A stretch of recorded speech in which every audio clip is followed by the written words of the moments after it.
yes. And it's there in the system, and there you need an expert to say it, not us, the lawyers.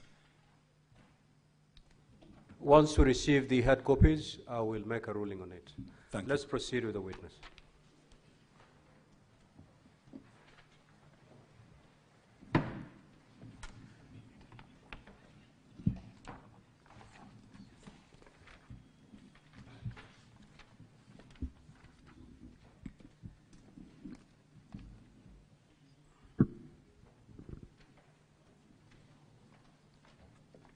Alfred, I just want to remind you that you're still under oath. We will begin from where we left yesterday, and I want to spend the shortest time with you so that we can move on to our other witnesses. Alfred, you have obviously seen the affidavit of the governor. Just to remind the witness that you're still under oath. It's still very much binding on you, so as you give evidence, get to know you're still very much under oath. Well noted. Proceed, Counsel. Thank you, Mr. Speaker. Alfred, you have obviously seen the affidavit by the governor where 4 people are said to, where 4 people claim that they did not vote, yet their votes were cast. Yes, I have seen. Those 4 people are Hillary Posubel, Amos Biril, and Martin Cheriot. Of course, there was Edna who has since denounced that allegation. Yes, so, I confirm. Are you able to give us the audit logs of the voting of the 3 individuals? Are you able to do that? Yes, I'm able to do that. Honorable Senators, kindly turn to volume 4A of the County Assembly's documents from page 13.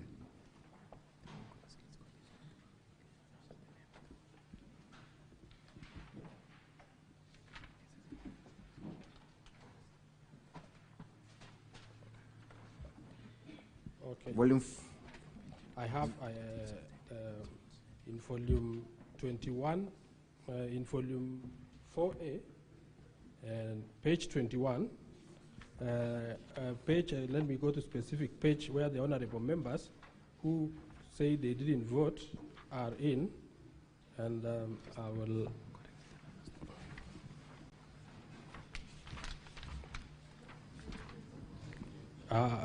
Page 27. Page 27 of volume 4A. Under page 27, we have MC Honorable Pasuben Hilary Gibet from Cheplanget Ward, voted yes on 15 August 2025. Time stamp is at exactly 7:23 and 34 seconds. The next one is Honorable Amos Piril. Before voting, what time had they logged in? Okay, before voting, under the audit logs. So let me refer Honorable Senators to page 13. That is where we have our system audit logs. I will start by the first one, under that one so that we can flow down. We start from audit log number 1, 2, 3, 4, 5. That is audit log number 1, 2, 3, 4, 5, 6, where Honorable Martin logged in. That is the IPPD number 1996 030 132. What time did Martin log in? The time he logged in is 7:26:06 seconds. And what time did Martin vote? He voted at 7:26 at 12 seconds. Let's go to the next member of County Assembly, Mr. Amos Biril. What time did Mr. Amos log in into the system? Amos Biril logged into the system at 19. The benefit of the honorable senators, when you say he voted at 7:22, Is it AM or PM? PM. It is PM, Mr. Speaker, sir. I believe it's a 24-hour. Yeah, so it's 19. So It's I can read 19. exactly the way it is. Correct. So it is 1925-12 when Honorable Amos Piril logged in. That is 1925-12. And that is entry number 13 Correct? from the top. Yes. And then he casted his vote at 1925-18. And the actual choice that was picked is also shown here. And that's entry number 12, correct? Yes. Let's go to the last member, Hillary. Hillary logged in at 1923-28. That is transaction number 6. Entry number 6 from page 13, Yes. correct? Yes. Proceed. And casted his vote at 1923-34. So, where is the source of the information that you have just shared with the honorable senators? Where did you get the information that you have just shared? From our audit logs? Is that information still available if someone was to log in into the system? Yes, it is. And have you seen any other opinion that is contrary to what you have stated as you make your presentation today? No. Okay. I wanted to illustrate. Before you illustrate, just answer my question whether you have seen any other expert opinion No, I haven't. disagreeing with, No, I haven't. with the logs. Thank you. What did you want to demonstrate? I wanted to demonstrate something, honorable senators. When it comes to information technology, we have what we call data. So data is the raw facts. So what we are actually showing you under page 13, the audit logs, is the raw data, which once it was processed, produced the information which was being displayed in our dashboards. So in this case, whatever transaction took place here at the audit logs, a member logged in is a transaction, that is a data being entered, and then actually doing the voting, that is why you see we don't have the name of the voter. But when we go back to page 27, that is where we get the information, the definition of information. So the information comes here specifying that Honorable so-and-so logged in at what time and what was the choice of the vote. So this is clearly showing that we have really opened, whatever we have done here, giving out the system logs and whatever happens at the back end of the system, we have really opened our servers regarding this election. We were really transparent. We never had any other issue hidden behind the curtains. Thank you. And also confirm that the results were streamed live on both Facebook and YouTube. Yes, I confirm. Do also indicate and confirm that there was an indicator board present at the assembly. Yes, I confirm. There was an indicator board at the chambers. Did the indicator board transmit results in real time? Yes, you are. And were those results streamlined live? It was streamlined live in our Facebook page and YouTube page, and it is still available even up to now. Thank you. At this juncture then, Honorable Speaker, may I request the technical team to play video KCAV1 at minute 3. KCAV1 at minute 3. Then you take time to explain to the honorable members what is happening. Honorable Speaker and honorable members, that is our screen display.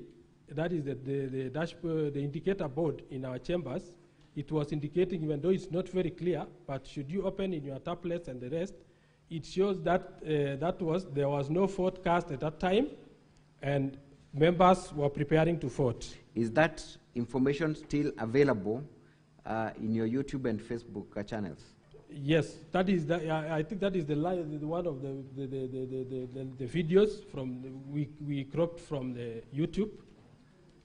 Are you able to tell from your audit logs whether your audit logs confirm that at this specific hour there was no vote cast. Yes, I can confirm. Kindly lead us to that specific place. So I want us to, not audit log actually, but I want us to see page 35. Page 35 was displaying the results. That was our dashboard or the indicator board that we were using. That is under volume 4A. We are dealing with volume 4A. So in the proposed removal from office of the impeachment, that was the motion. So in that matter, we had 0 yes, 0 no, 0 abstain, and total votes was 0. What time was that?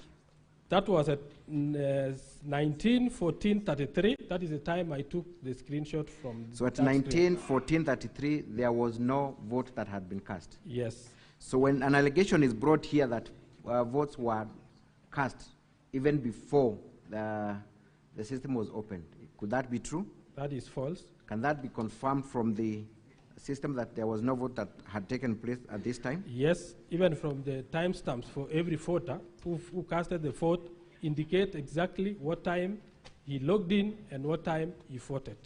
Let's proceed and watch KCAV1 at minute 5:21. Again, you confirm that the video we are about to watch is still available on YouTube and Facebook. Yes, it is. At minute 5:21, order, you don't direct this. You don't really. I've even given you an opportunity to read your standing orders. you can pause. Tell us what time that is, and whether if someone went to YouTube and Facebook, they will still be able to see the timestamp on YouTube that corroborates with the document that you have retrieved from the system. Yes, yes. From my time at the timestamp on the YouTube live, the time is at 19:15, which means 19:15 because the YouTube time doesn't include the seconds on the time. And I want to refer the honorable senators to our page 29 of our document. Page 30. Page 29. Page 29. So as at 6 minutes, which is based on the time which is on the YouTube, you can identify that time. It is not really visible, but it's a real-time time on the YouTube. At 19:15:29, I want us to see on our votes. We go up to page 30. That is the voter from Tendeno Soget who was casting his vote at 19:15:29. When we count the number of votes as at that time, 1, 2, 3, 4, 5 was 6 votes in the system. Within the same 19:15, because the YouTube doesn't include the seconds, we also received 2 additional votes, which was from a nominated member and a member from Jiljila. That is what summarized the votes within that time of 19:15. Thank you. Let's watch KCAV1, minute 9:51. Rather 19:51. Yeah, minute 9:51, sorry. KCAV1, minute 9:51.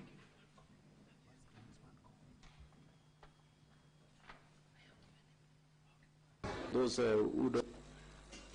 9:51.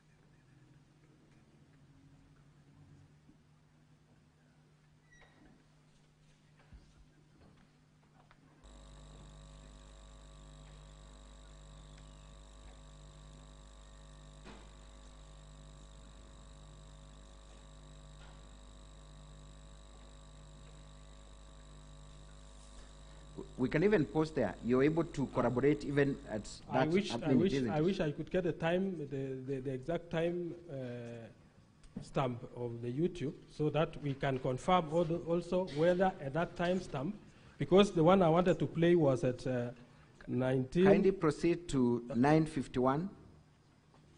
9:51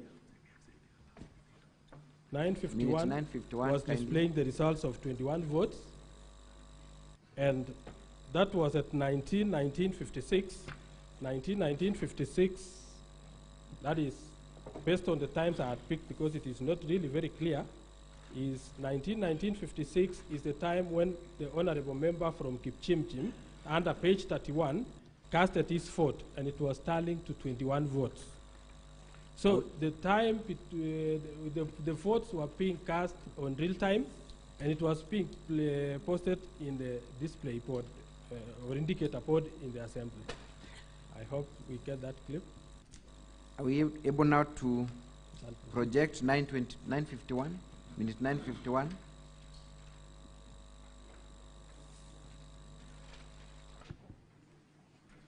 May, for the convenience of the assembly, direct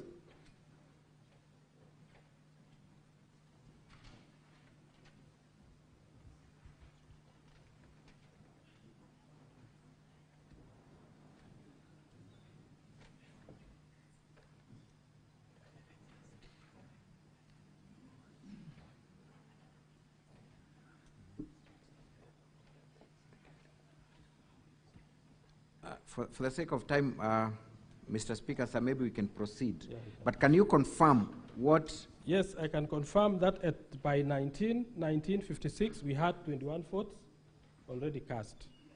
And is that corroborated from the indicator board available at the assembly? Yes, yes, in the YouTube and the Facebook page. Let's go to KCAV 1 14:18, kindly. That should be the last vote that was cast. That was cast. 14:18. For the convenience of minute 14:18.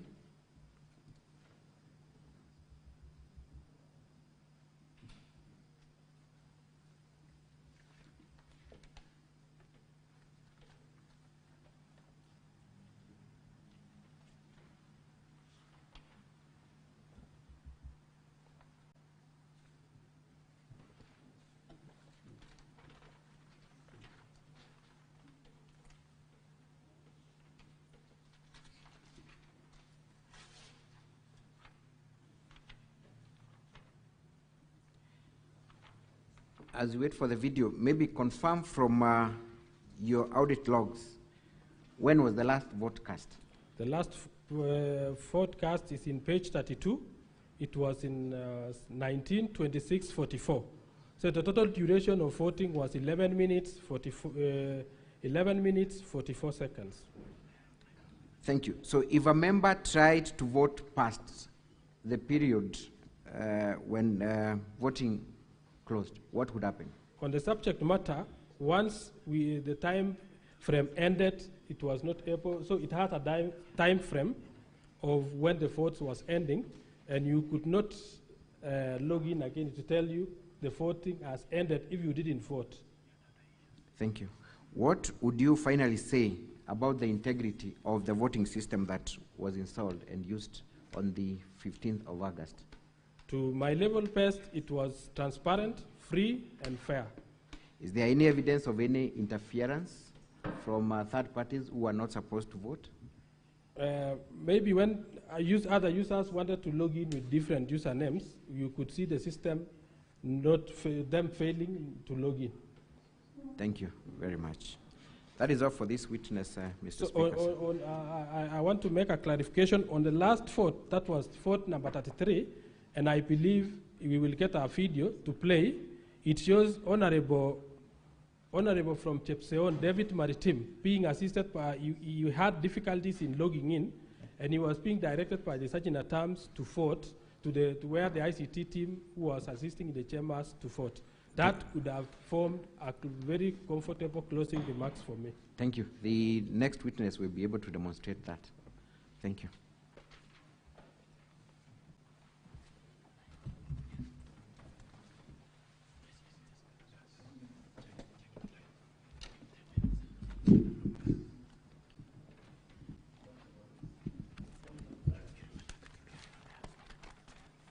Counsel for the County Assembly.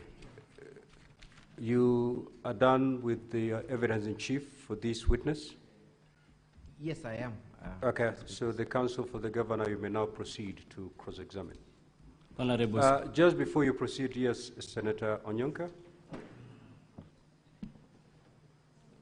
Mr. Speaker, thank you so much. These, I would like, before the expert sits down, I just need a clarification. How many people? Honorable Onyonka. Yes. Your colleagues would wish to seek clarification as well, but that will come after the cross-examination is done. Thank you, sir. Thank you. Much obliged. Thank you. You may proceed. Honorable Speaker and the Honorable Senators, for the record purposes, my name is Kiriu Evanson, representing the Governor. So I'm going to rely on volume 1 of the Governor's documents. It is contained in a pink cover, and volume 4A of the County Assembly's documents. For the Governor, yes, volume 1 of the Governor's documents and volume 4A of the County Assembly's documents. Particularly in 4A, it is page 1. Page 1, page 2, and page 3. You can be shown those documents. Volume 4A, page 1, 2, 3, the list for computers. You can show him. Someone can show him the documents. Volume 4A.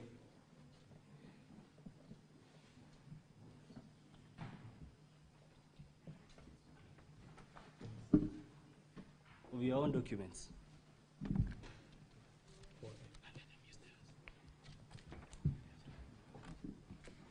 Page 1.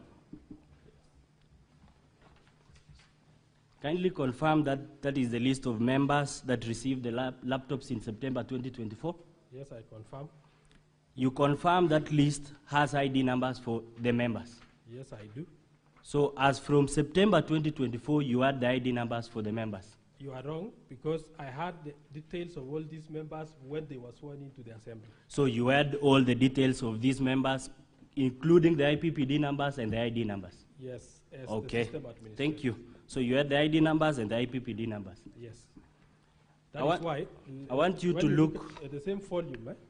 I didn't miss to under number 4, page 4 of the same volume. 4. No, I'm referring to page 1, 2, 3. I'm concerned with only those pages. Because you have confirmed what I wanted to know. Yes. Thank you. Okay. So let's go to page 259 of volume 1 of the Governor's documents.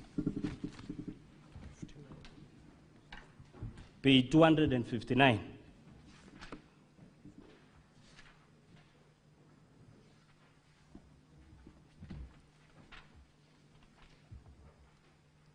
So in that page, you confirm that that is the first link you sent to the members during the voting exercise? Yes, I confirm.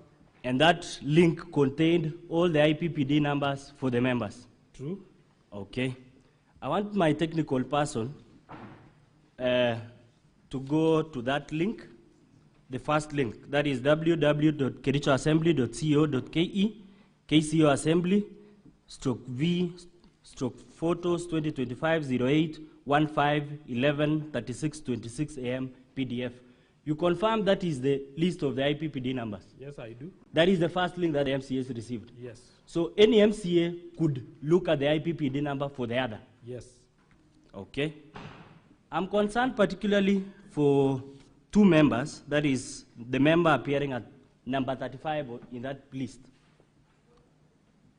That is Honorable Keino Chepngetich Dora. Yes. Honorable Senators, I'm referring to number 35 in page 259. Yes, yes. So you confirm that is not the IPPD number? Yes, that is not the IPPD number. It is the ID number. It is the ID. It's the ID number. No, it's the ID number. Have the IPPD number. So it's the ID number. Yes. Now, witness, respond to the questions. Okay. So Honorable Dora's ID number appears there. Yes. Kindly read the ID number. 29 15 790. 2915-9790. You confirm it is the same ID number appearing in page 1 of volume 4A. Page 1. Volume 4A.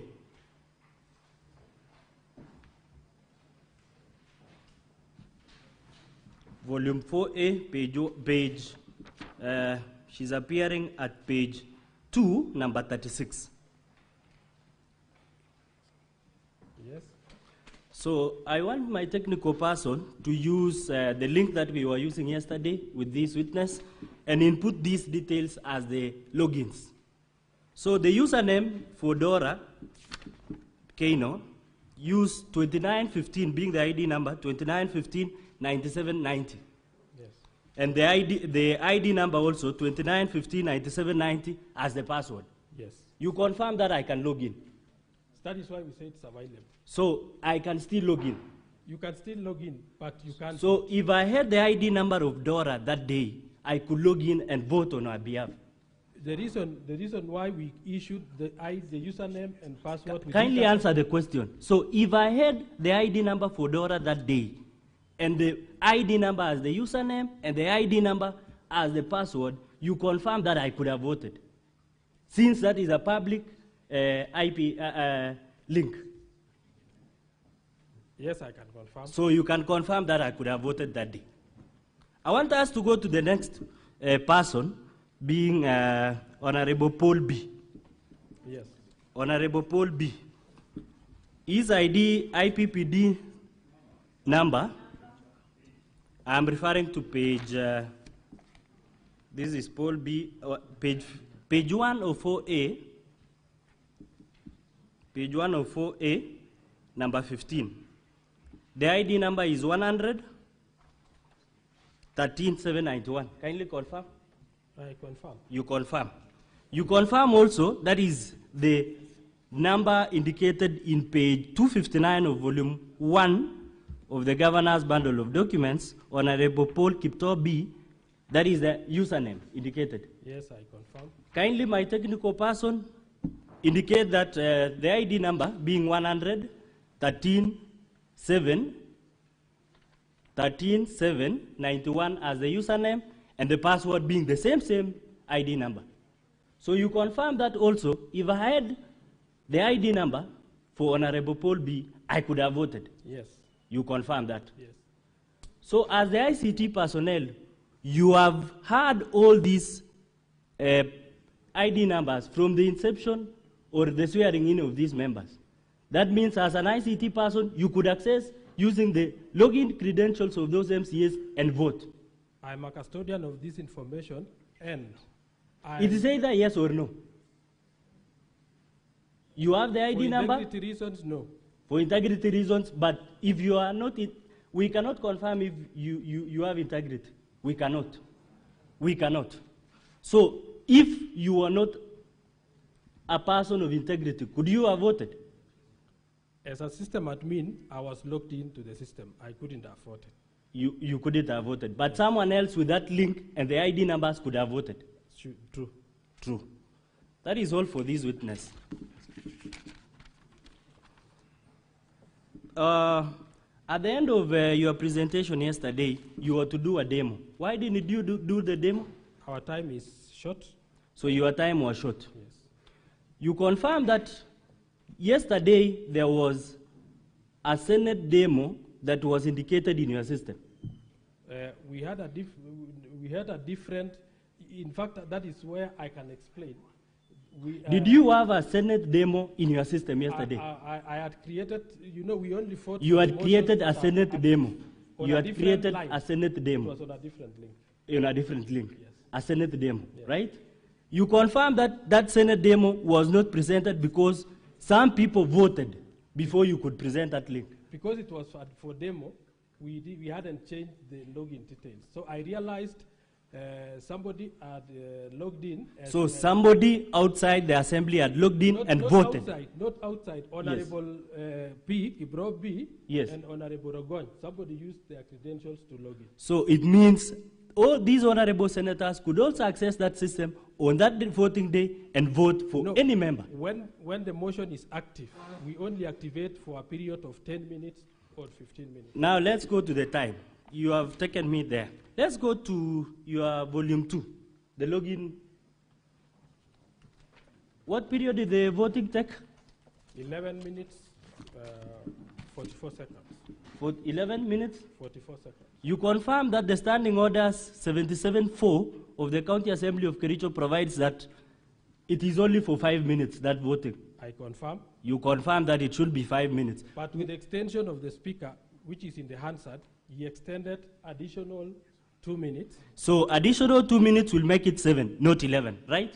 When additional 2 minutes was added, there was, it's called loud consultation, or there was some commotion. No. This is a voting link, consultation. You can confirm from the Hansard. So it took 11 minutes. It took 11 minutes. The standing order says it should take 5 minutes. When the voting deadline indicated is? The voting deadline? Yes, indicated in your documents is 8:58. That was just, so for the real voting, you know, we had created a motion in advance. We didn't know exactly what time the question would be put. So you just confirmed that the voting deadline was 8:58 and not 7:26 when the last vote was cast. When the speaker ordered that the time for voting has ended, the session for voting ended and the NIC closed. What was happening between this period, between 7:26 and 8:58? Between 7:26 when the last vote was casted and when the voting deadline is indicated. Nothing happened because once the last vote was recorded, we closed the votes. And the commotion started in the assembly, everybody went on his way. You can also confirm from your audit logs that there are no IP addresses. They are. Are there any IP addresses? Yes, I can. I want you to look at your logins, page 1 to 40. Particularly, let's go to page 16. Page 16. Page 16 of volume 4A of the County Assembly's documents. Our IP addresses are in page 29 of our document. No, I'm referring to the audit logs. Should audit logs have IP addresses? No. They should not have. Yes. You have answered my question. So I'll still tell you that anyone else outside the assembly could have voted that day. You confirm? Based on no, anyone else based... IP addresses that has been used specifically to vote on here are from our own... No, within the assembly, from your testimony of the ID numbers and the IPPD numbers, anybody else with that link could have voted that day. Yes. Thank you.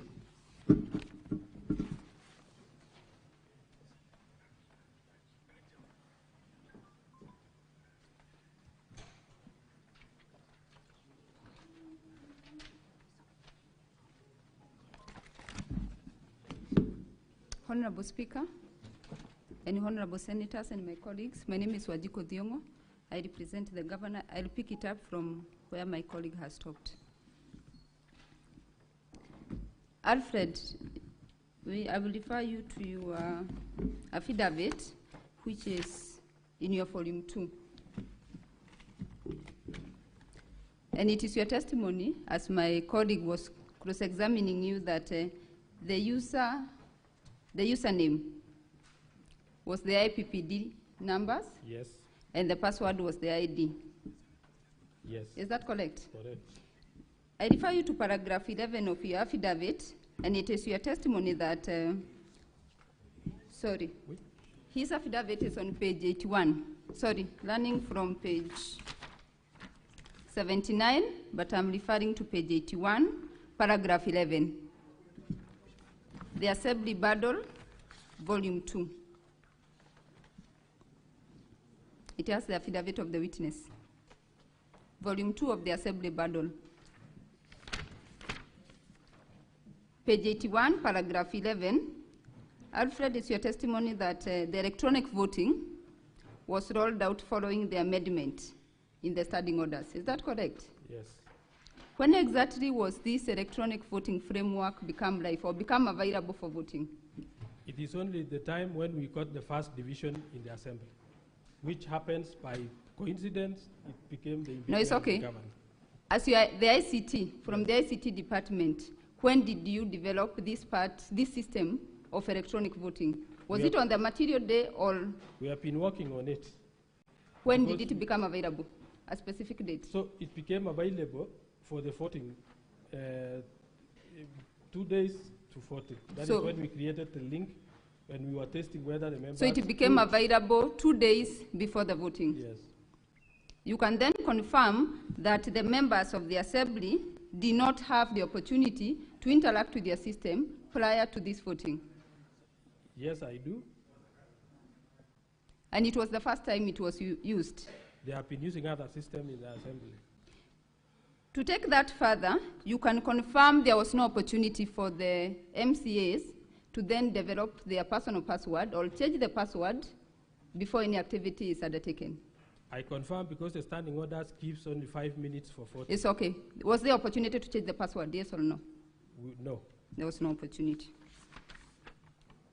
So that if I take you back to your paragraph 4, Honorable Senators, it's on page 79 of the same bundle. When at paragraph 4, you take it down to paragraph D, 4D, when you indicate that the platform then would be utilized to supply for voting, but when you go back to B, it would be utilized for attendance of register and circulation of order papers. Had the system been utilized to circulate the motion for this particular issue, for the impeachment of the governor? Was the system used to circulate the so motion? that is our internal, from my affidavit, I have indicated that we have been using a financial management operation system that had. Let's all go these to features. paragraph B2. Yes. Circulation of order papers and Yes. committee reports. Yes. Was the system utilized to supply the papers for this particular motion during Order that day? Yes. It was utilized? Yes. Have you adduced evidence to that? I didn't, but. You did not. Yes. It's also your testimony that under the bundle,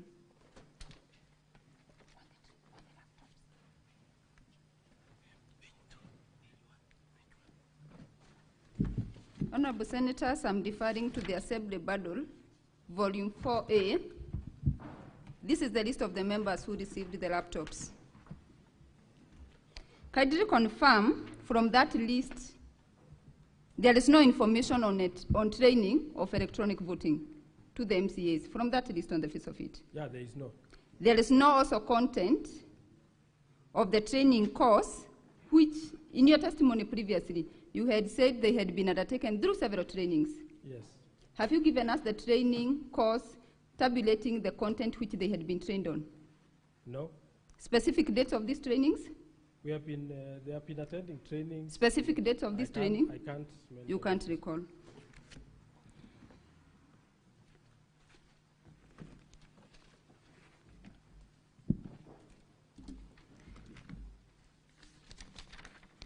We can move to the logs, which is in paragraph, the same volume 4A.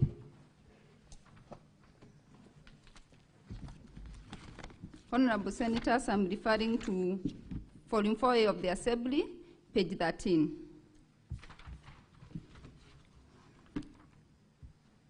So that we understand how these logs were obtained,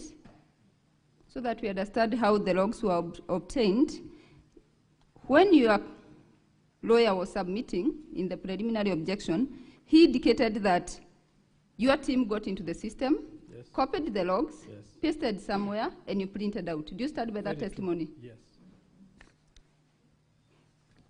Help us to understand, for those of us who are not ICT officers, when you get to the system and you want to generate the logs, Yes. does it show from the oldest activity or the most recent activity? From the oldest. From the oldest From activity. the recent to the oldest. From the recent to the oldest. Yes. And it is on that order that you copied the same. Yes. Move to up to the end of that, up to page 17. Confirm you have not attached a certificate of electronic evidence for us to understand the manner in which the logs were copied, to which device you pasted, and from which printer you printed. Did you prepare such a certificate? Did your lawyer guide you to do that? A certificate where you elaborate how you had pasted the logs and printed? I didn't do that. You did not do that. Mr. Speaker, it can go on record that this is extract of electronic evidence and is not supported by the certificate under Section 109 of the Evidence Act. But with that, let's look, Honorable Senators, I'm on page 13. You have told us it's on chronological order. Go to entry number 1. What is the timestamp? What is the time of that activity? Entry 1. Just read out the time. It is 1908. We are on page 13 of volume 4A of the Assembly. Yes, it is 1908-48. 1908-48. Yes. What is the next time? On entry number 2? 1936-06. 1936-06. Entry number 3? 26-44.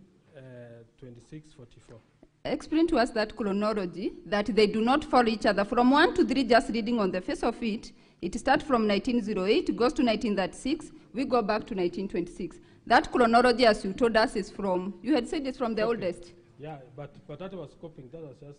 That was copying. Yes. So in copying, then you had some leeway in editing of which comes first and which comes next. No. Then where doesn't the chronology come? Anyway, we can confirm that the chronology lacks from, even on the face of it, from entry number 1 to number 3. The chronology is not there. So the chronology from number 3 is... No, it's okay. Chronology number 1 to 3, is it, as you had said, is systematic? From oldest to the, or there is a mix-up? There is a mix-up. There's a mix-up. It's also your testimony that the system was developed internally by the Assembly, yes. Your department. Yes. Can you confirm you have not adduced before this House the system security certificates for them to build a confidence in your system? You have not produced those certificates. Standing orders cover us in that, in terms of... It's okay. We are before the Senate. Do you have those certificates for this system? We rely on the standing orders. You rely on the standing orders, so you don't have them. Have you ever tried the penetration test to your system to see what my colleague was alluding to, that anyone who had the user ID and the ID numbers from wherever they were in this country, they could log in, vote, and get out? Do you have some did you ever do some penetration test to confirm that there could be no hacking to your system? Yes, because in the Assembly you have the firewall. It's okay. Do you have the test certificates before us today? No, I don't. You don't. And as I finalize then on your login, I know my colleague, Mr. Wanyama, will come in deeply to that. Confirm that it does not show us, apart from the IP address, your logs do not show us when a specific MCA gets in and when they log out. There are no logouts. Most of them didn't log out. They did not log out. Most of them. So up to now, they are still in the system.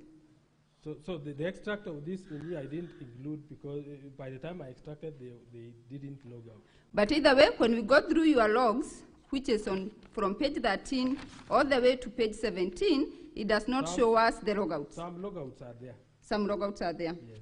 Okay.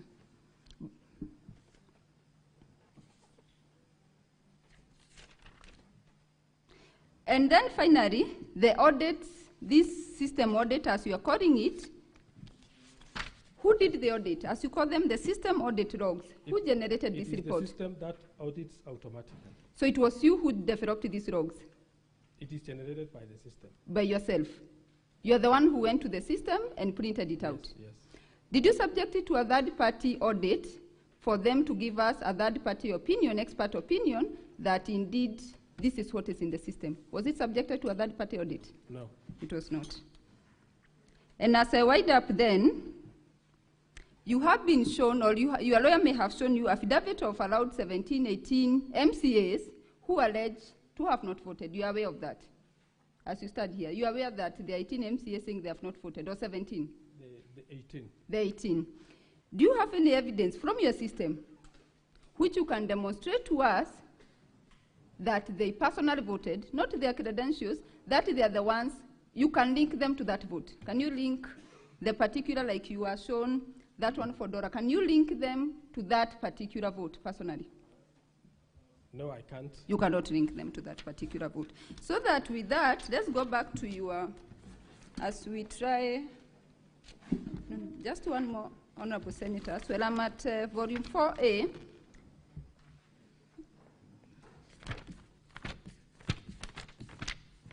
No, I can leave it at that. So that we wind up, let's go back then, Mr. Alfred Colil, to your paragraph 2. And as we look at to give credence to your testimony, are you testifying as an employee of the County Assembly, or are you testifying as an ICT expert today? As an employee of the County Assembly and system admin. A system admin? Yes. So you confirm you're not an ICT expert? Are you an ICT expert, yes or no? No. You are not an ICT expert. But anyway, let's look at your paragraph 2 as you claim you are the system, you said you are system administrator? Yes. Let's look at your paragraph 2, and you say that you have bachelor's degree in business management. I'm sorry. This is the affidavit of Colil. It's in volume 2 of the Assembly. It's on page 79. I'm looking at his credentials, which he confirms he's not an ICT expert. When you say an expert, I thought somebody who has been maybe sourced from somewhere to come and verify. But I am an ICT expert by profession. So you're an ICT expert? Yes. Okay, let's look at your paragraph 2. We take it that. You say that you went to the University of Kabianga and took a degree in business management. You also have a diploma from Multimedia University, and you have several certifications. And finally, a master's degree from the University of Kabianga. Those are your certifications? Yes. So that the honorable senators can examine your expertise and competence today in regard, and more particularly because of the doubts which are being created to your system, have you attached your certificates? Yes, I think I forwarded the certificates to our team. Have you attached it? You can show us? No, not here. They are not, you don't have them before the House? Yeah. I would leave it at that, and with your permission, Mr. Speaker, invite Mr. Onyama. Thank you.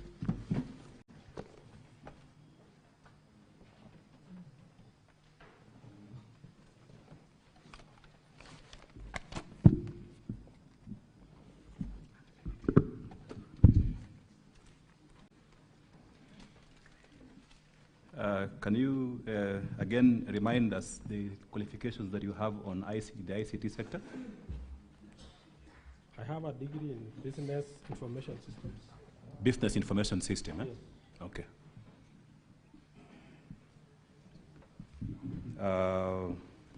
Diploma in management of information system again. From Multimedia University. Witness, can you be loud enough? So I have a degree in business information system from University of Kabianga. I have a diploma in management of information system from, it was Kenya College of Communication Technology, currently Multimedia University. I am also at level, I have done section 4 of CASNEP, it was formerly called CICT. That is when I stopped doing the CASNEP exam. Okay. Are you aware of the government of Kenya's policy in respect to development and hosting of domains? Yes, I am. Which is the policy? It should be hosted with the geo.ke, the government platform. Okay, which is the policy? We will come to the domain number, the geo.ke protocol. Which is the policy that governs the creation of ICT issues, including you as a developer going to host a website, developing it, deploying it for the application for usage. Which is the government policy on that? I'm not very sure about that. You're not very sure. Are you aware, and you have just mentioned it, are you aware that the government of Kenya has prohibited the hosting of our data abroad unless there is sufficient safeguards? put in place for data protection. Are you aware of that policy? Not aware, but our official website is hosted with ICT Authority of Kenya. Which is? Which is? Yeah. Which is the domain that you say is hosted by the ICT Authority of Kenya? That is Kericho extremely important. Kericho Assembly.go.ke. Kericho Assembly .go.ke. .go.ke. Yes. That is the official county assembly domain that is hosted by the county, by the ICT authority. Is that correct? Yes. Now, if you go to your website, which platform are you using? Is it the .co.ke protocol? Or the I can confirm that .co.ke protocol platform is for our internal system, for management of our internal affairs. And that is the one that I'm concerned about. Yes. How was that system procured? We worked on it. It's our inbuilt system. Inbuilt system, eh? Yes. You are sure that you worked on it? Yes. Are you sure about that? Very sure. And you are the user? Of the system. The finance team and the other teams are the users. The users of the system? Yes. You are not the user of this system? I don't understand properly the meaning of the user, as you define. I'm the system admin to that. You are the system administrator, right? Yes. And as this system administrator, what are you supposed to do? To allocate the rights to users, to manage all the processes within that system. Who allocates you rights as a user? As a system admin. Sorry, as a system admin, who allocates you rights as a system admin? Who? It is the system admin who has the super rights to the system. You have the super rights, eh? Yes. And who creates this system? I have a team. You have a team, eh? Yes. Where is it hosted? We host with Host Pinnacle. Host Pinnacle? Yes. This is important. What is Host Pinnacle? It is a hosting site. It's a hosting site, eh? Yes. Where is this Host Pinnacle located? Is it a public institution or a private institution? A private institution. A private institution. Eh? This hosting of data from the county assembly by a private site, and you've confirmed Pinnacle Limited is a private institution. How was that procured? How did you procure the service of hosting your site with a private entity, despite the government of Kenya's policies on data protection? How did you do that? Did you procure for this service with this Pinnacle company, a private entity, to host very important information on the impeachment of a governor? Did you do that? Not for the impeachment of the governor. Yeah. It is for hosting our internal management system. Hosting the internal management system, yes. Which is a web-based system. Is that correct? Yes. And that application for voting was tied to that system. Yes. Is that correct? It's correct. So the question is, how did you procure an application for voting is tied to a system that is hosted in a private site? How did you procure for that system? And remember, these are members of the county assembly. You have their confidential data, IPPD number and ID number. Do you have a service level agreement with this private company that ran this platform? Yes, we have. Where do you have it before? I didn't know it will be needed. You didn't know it will be needed, eh? Yes. Now that you have confirmed that you have, how did you procure? Did you procure their services in accordance with the provisions of the Public Procurement and Disposals Act? We just paid for the site, for the space, direct. You used public funds to pay for the hosting funds. without procurement? In fact, we use because the hosting fee is not much, we paid directly. I paid directly, personally. From your private sources? Yes. You paid from your private sources to host a government activity in a private site. That's your testimony? Because of the speed, you know, the ICT authority don't charge us to host there, but sometimes the downtime is too real. So we may have, even the website you may have seen, at some point it is Just explain, okay, just explain, because that issue is very significant, Mr. Speaker. Just explain the safeguards that you have with this private entity that is hosting confidential data of MCS. Do you have any service level agreement? Yes, I've said we have the service level agreement. What safeguards do they have on data protection? I think I can get even from the website. No, from your own. You can tell us. You are before the Senate. Yes. What safeguards? You are the ICT experts. Remember, we are lawyers. Yes. We want to know. We want to come into your world and you tell us what safeguards do we have to ensure that the confidential data of MCS is not used by anyone else? Nobody can access unless he has the right to our site. Have you gotten approval of the data commissioner in this regard? We relied really on the standing orders. No. Have you gotten the approval of the, in terms of data protection, of the data commissioner for purposes of you giving out this private data of MCS, which they use for voting to a private entity? If it's a yes or no answer. No. Do you know this private entity? Is it a Kenyan company or a foreign company? We have a branch in Kenya. Yeah, it's a branch in Kenya. Yes. Yeah. Where are the servers? Could you happen to know where the servers are for this company are kept?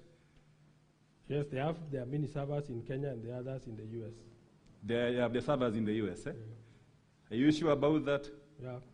As an IT expert, if you are given a laptop and then you check, is it possible for you to tell where the servers are located? It is possible. It is possible to check, eh? Yes. As an ICT person. Yes. Yeah. Have you checked to confirm where these servers are located? I will make sure I confirm. Have you confirmed? We have the host. Are you aware that the servers are actually hosted in Germany? Yes, I'm aware from the previous findings that I had. That the servers are actually hosted in Germany? Yes. And do you know the person who hosts this private MCS data in Germany? I don't. You don't, eh? Yes. And you say that you have a service level agreement with this private company? Yes. And they are supposed to be telling you all this? You are the ICT person? When we will request for that information, they will. And you are not aware?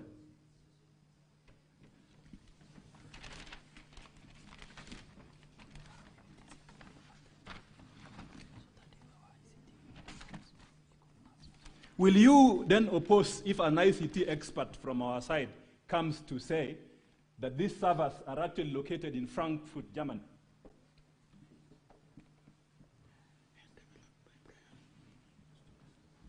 Frankfurt, Germany, and they are developed by a person known as Brian Njeru.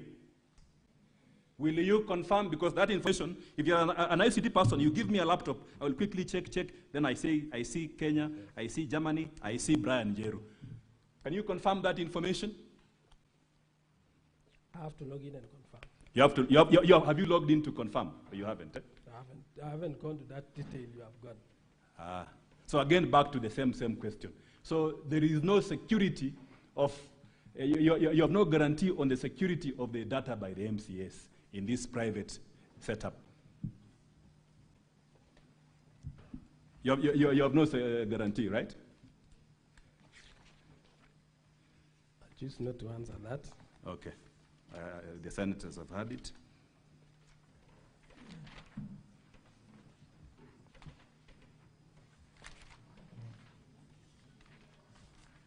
Again, let us look at this system that you say you developed. Again, I will ask this question. MCS are the users of this system, is that correct? Correct. Who else can use this system apart from the MCS? Electronic voting system? Yes, the one that you used for voting. You said MCS are the end users, is that correct? Yes. Who else can use this system? System administrator only. System administrator? Yes. Who is this system administrator? Me. Can the clerk have access to this system? No, we indicated system admin to clerk because all the correspondence from the assembly will finally come out from the clerk. It will come from the clerk? Yes. Okay.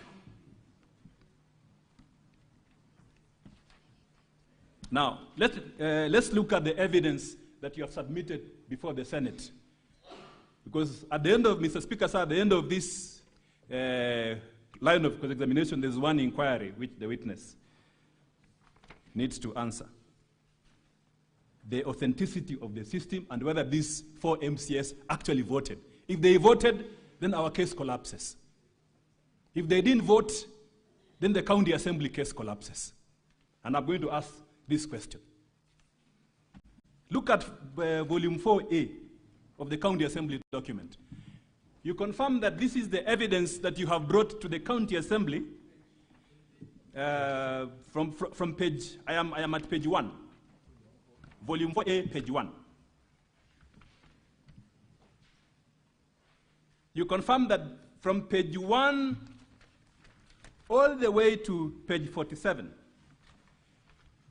this is the entire evidence from you to this Senate that these 4 MCAs voted. Is that correct? Yes.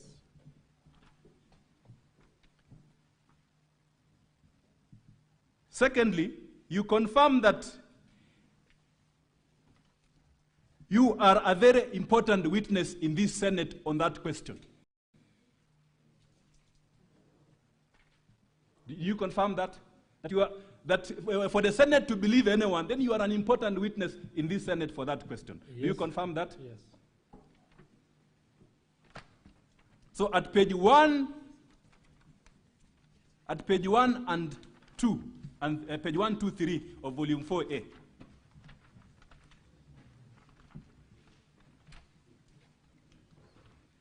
you confirm that at some point you bought MCA's laptop.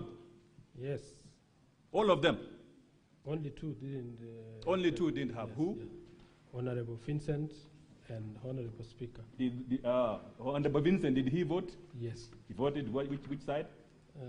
Yes or no? Or he didn't vote? He voted yes. He voted yes. So only 2 MCAs don't have, according to you, the laptops.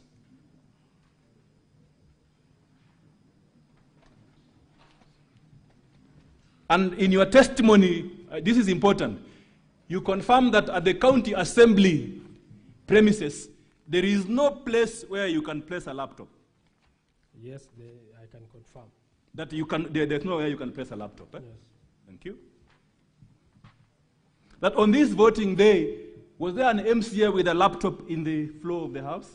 ICT officers were you were the there. chambers. I wasn't there. You were not I wasn't there? in the chambers. So you can't tell. If you can't tell, I'll move on. I can't tell.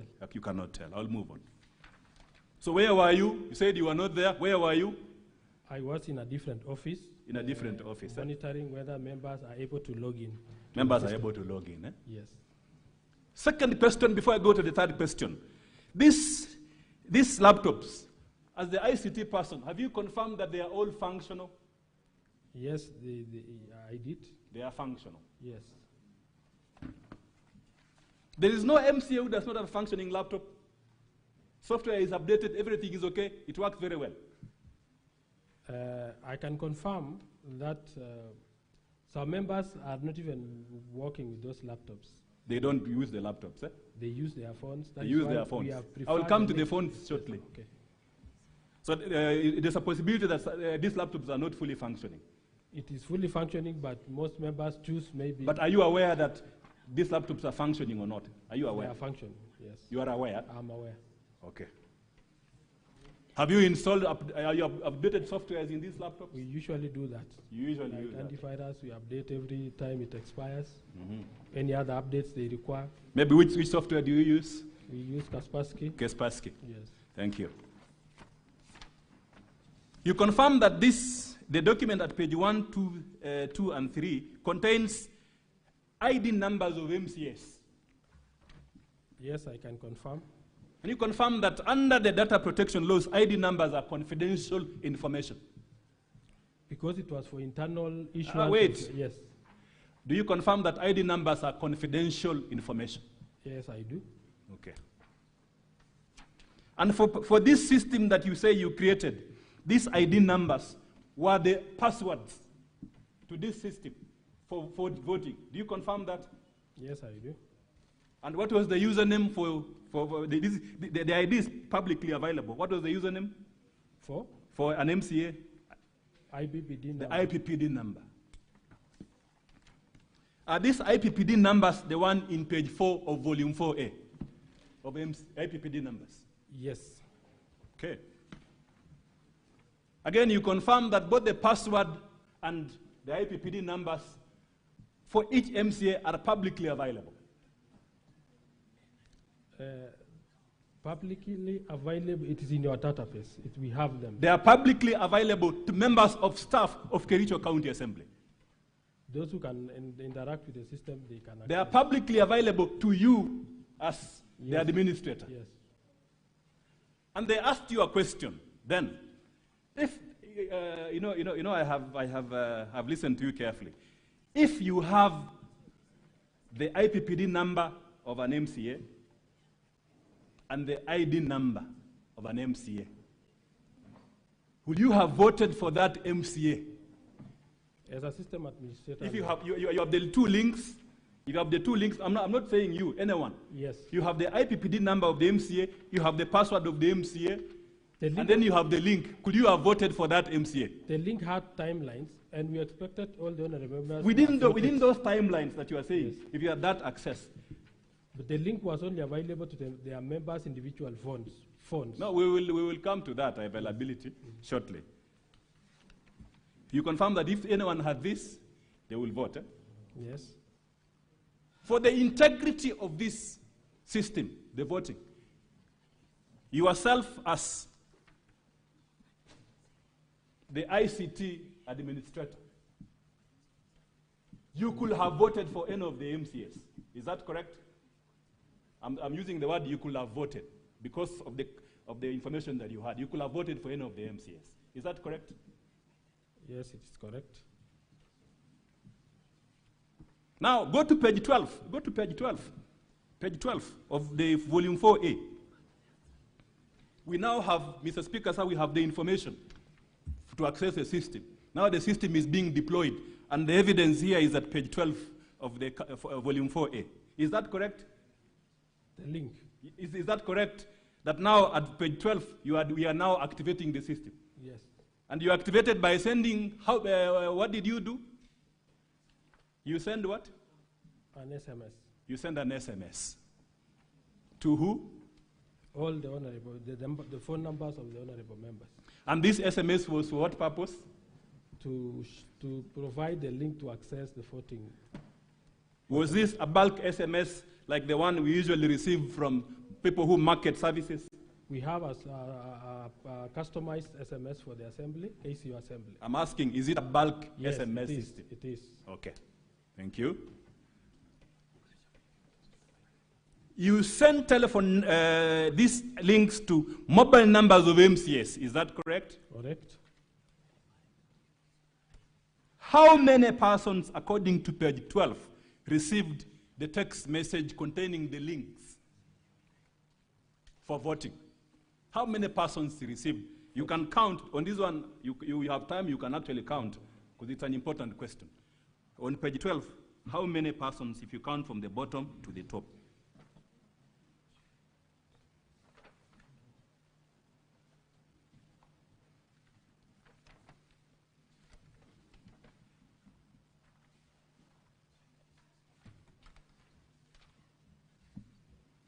Eight. 48. And how many members of the county assembly are there? 47. 47. Who was the 48th person that received a link to vote? Me as the system administrator.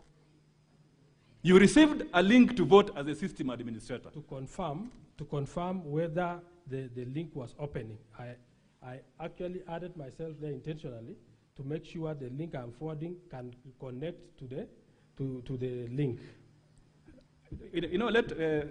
Help me understand this. You're already the administrator. Yes. You have all these full rights to access the system. Yes. Right? Why would you need a link to confirm whether the message I sent is really, the link attached to that message is really working. But you had access to the system anyway.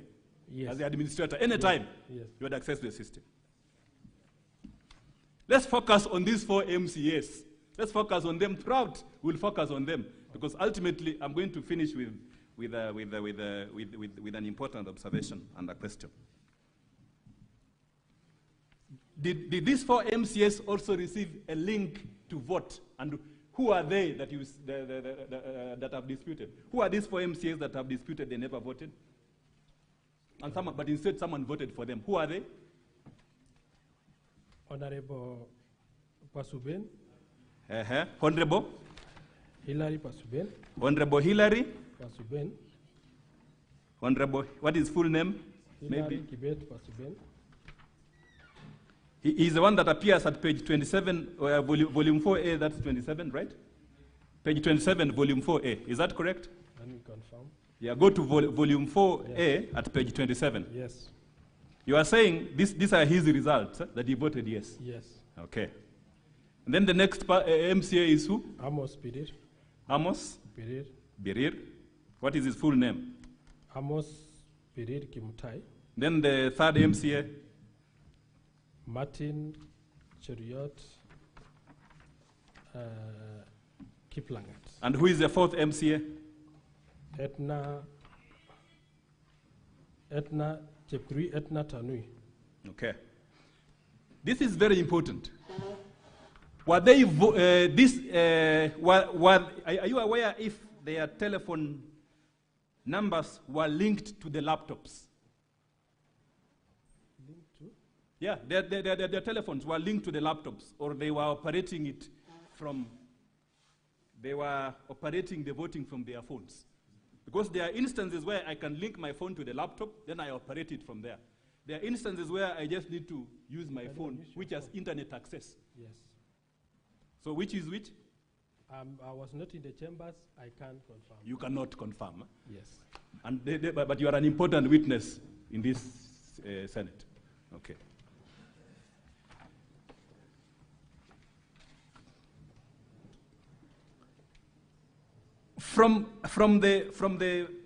Before I go to the results again, because now these MCAs have now received the message according to you, and you have put the evidence there that you send the message to them. Yes. Let's look at the security of this site that you are using. The security of the site. Yes. Have you ever done any penetration tests on this site to demonstrate that it's secure? That one I can. Penetration sites. You know, I handle the presidential election petition, and we had an issue on ICT. Yes. So there's something about penetration sites. You know about them? I know. Yes. In this system, did you do penetration tests to confirm that it's a very secure system, and we are ready to deploy it? We confirmed because the IP. Did you do penetration tests? No, we didn't. You didn't. So you don't have any report on the security of the system. Yes. Training of according to the ICT protocols, the policy that you said you have not read, or have you read the policy on ICT, on deploying of technology and applications? There's an important aspect of training that you are aware. Is that correct? Were MCAs adequately trained on how to use this system? And where is the evidence of the training? Because training is an important part of system application and development. Were MCAs adequately trained on this system? We had trained them on the internal system. On the internal system. What about the voting system? The voting system was too easy to understand, and we are using the same platform. You are an ICT person. Yes. Do we all have the same knowledge as you? We are all MCAs ICT we provided personnel? the guide on how they could vote through that link. Why is there a requirement that training must be done? To build the capacity. To build the capacity of the use of the system. Yes. What about the manual? Do you have a manual that shows how this system is supposed to be used? User manual. The user manual. Do you have a user manual to show the Senate here, the House, the upper chamber, that this is the user manual? These MCAs were trained. They are lying to the Senate. They were trained. Do you have it before the Senate? No, I don't. You don't have. Now let's come to the penultimate question. It's a bit technical. You will help us to understand. At page 13, Mr. Speaker, sir, to page 17 of volume 4A. This is the penultimate question, and it will tell you where the fraud is.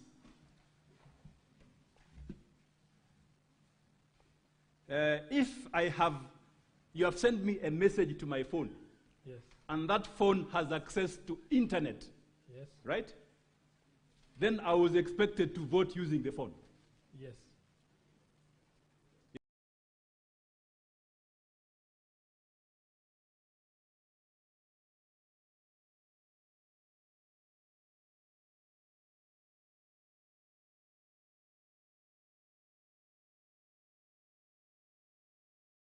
Is there Wi-Fi in the county assembly? Yes, we have.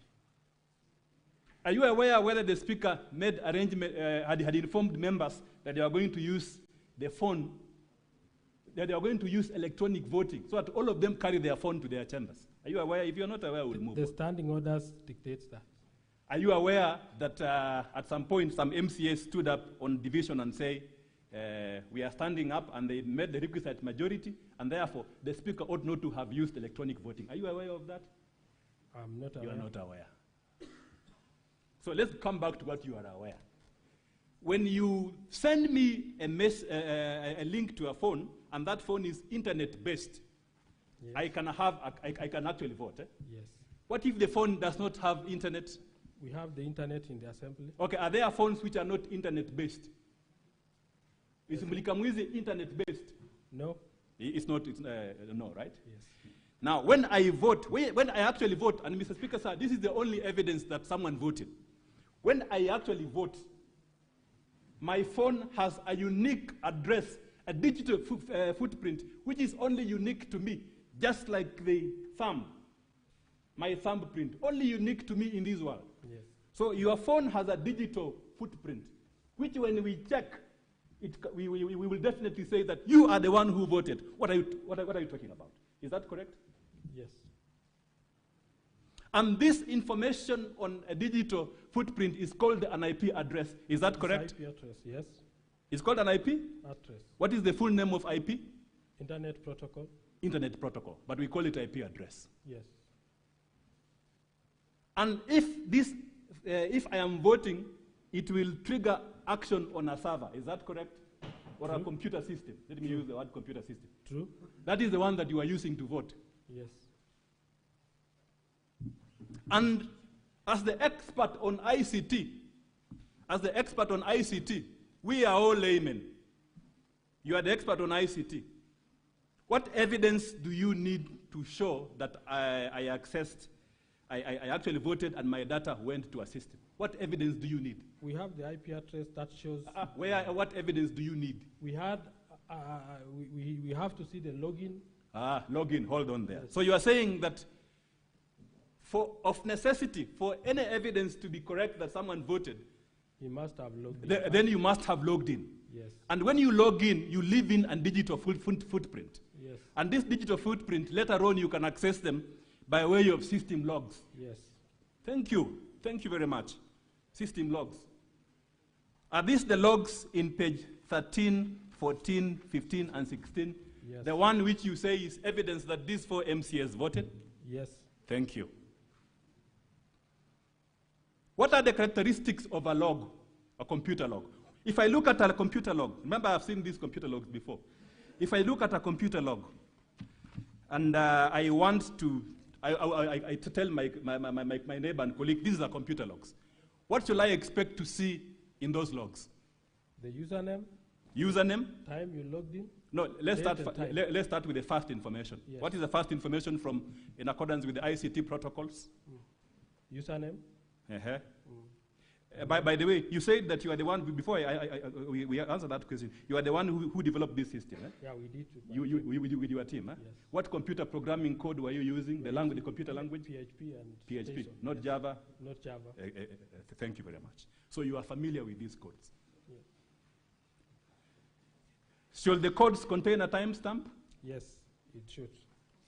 If someone has access to the system, will it show their names?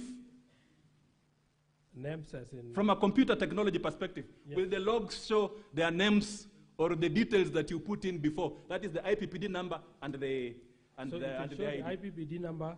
IPPD number only, not the password, right? Not the password. Not the password, Yes. the IPPD number. Yes, Is the IPPD number in this? Yes, it is. Thank you. Will it show the names of persons in accordance with the computer programming language that you say you used? Can it show a name of an individual? Under the audit log, it doesn't show, but in the... Just wait yes. first. The audit, I'm looking at the audit. Yes. The audit, do they show or not? When you log in. When you log in, Yes. when you check from the system, can they tell that Peter Wanyama accessed this system? It shows the IPPD number. Only the That IPPD will number. link. So my question is, why is it from your audit logs, you have names of individuals that appear? For example, you have Peter, who appears 7 times in a computer-generated logs. And you are saying it's not possible? Yes, Peter was trying to log in using the username of his personal name, not a personal number. That is why that Peter didn't manage to log in. You see the login, fail. Login, fail. Yes. And you are now telling us that MCAs were adequately trained. If this Peter was an MCA, he was trying to log in using his name, and here you are telling us that they were adequately trained. Do you still maintain your statement that the MCAs were adequately trained? They are trained. And some MCA tried to log in using his name. Because of the suggested username before reading the... Who else attempted to log in using their names? I saw Anthony, let me just confirm. Anthony Okay. Ruto. Anthony Ruto from page 15. Yes. I see Kemoy Peter.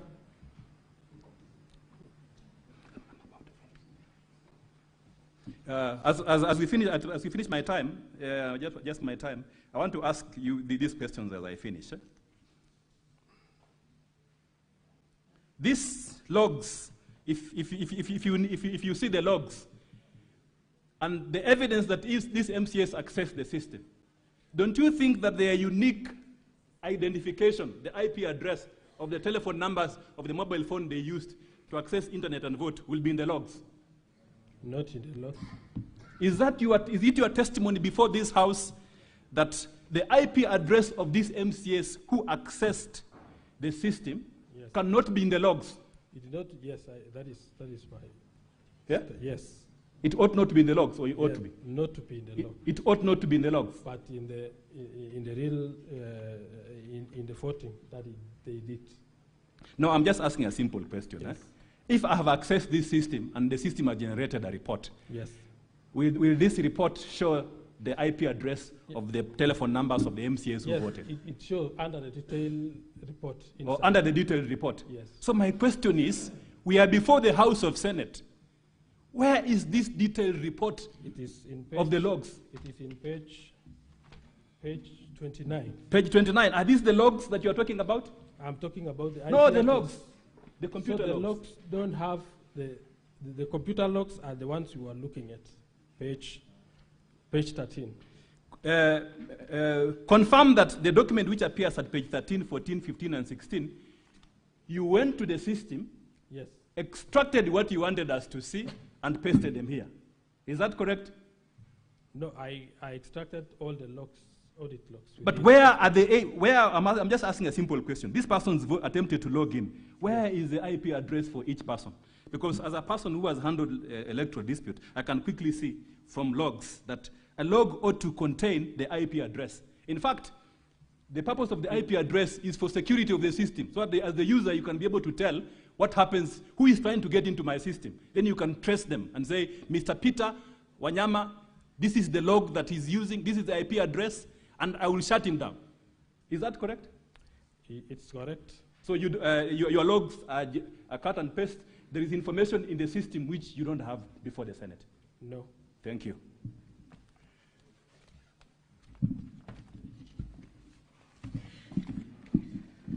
Mr. Bate, I will be struggling with time, so I will just go straight to the question I want to ask you. Good morning, Mr. Bate. Good evening.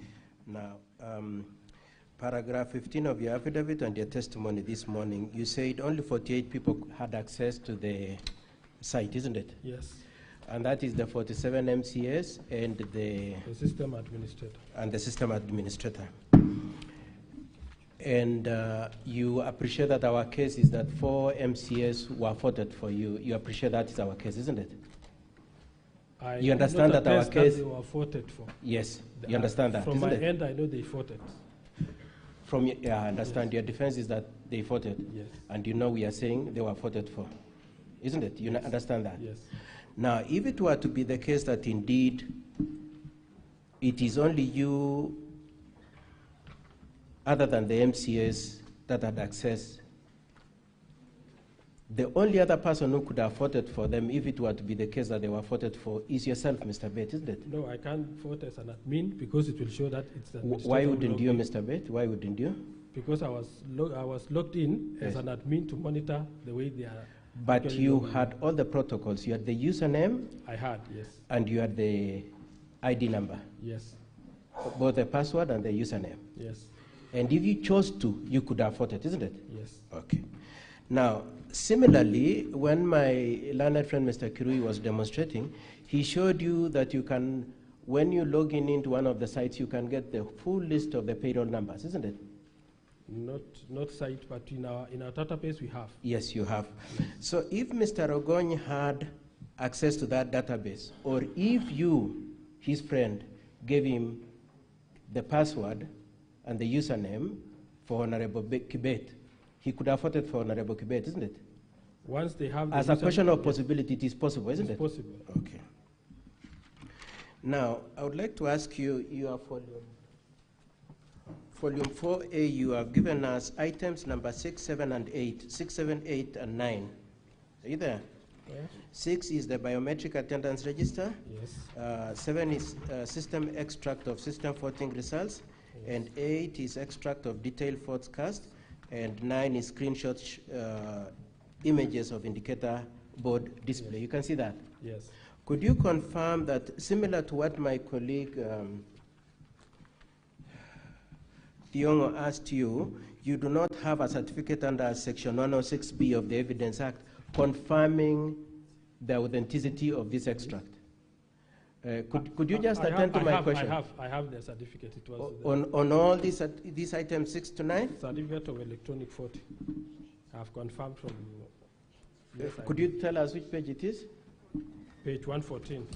Page 114. Does it cover all the... Volume 2, that is volume 2, page 114. Of the County Assembly bundle, Honorable Senators. Okay, I'll come back to that question as my colleagues assist me on that, but I'd like to move on to a different issue.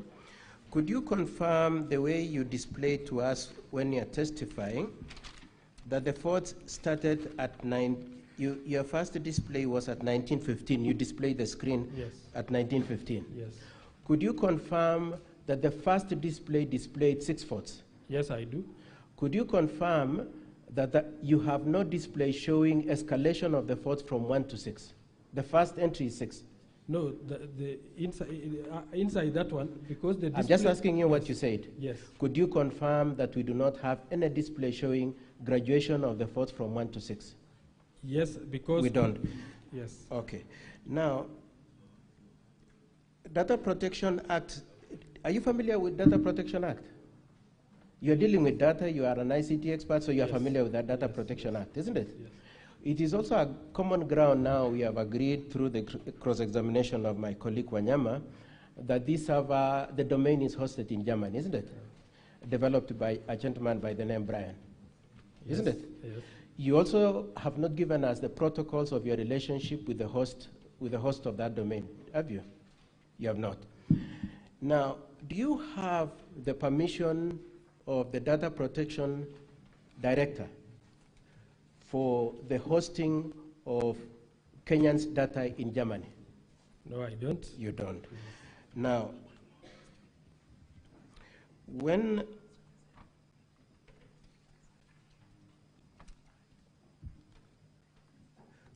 have you registered this system under Section 18 of the Data Protection Act? We relied on the standing orders. Just answer my question. Have you registered it? No. Do you know the exemptions that obtain for you to be exempted from having to register under Data Protection Act? That it requires that you have employees of less than 10 people and a turnover of less than 5 million. You are aware of that, that the only way you can get exemption from registration is if you are dealing with people less than 5 and turnover of less than 5 million. You're aware of that? You're aware of that, Mr. You said you are familiar with the data protection. Yes. Do you have the exemption under any circumstances for you not to have registered to the data protection? Because it is an internal system. I've just asked you, do you have or you don't have? No, I don't have. You don't have. Now, as we speak today, you said you developed the system a day before the voting, isn't it? Not at the, we actually ran it the day before. Yeah, sorry?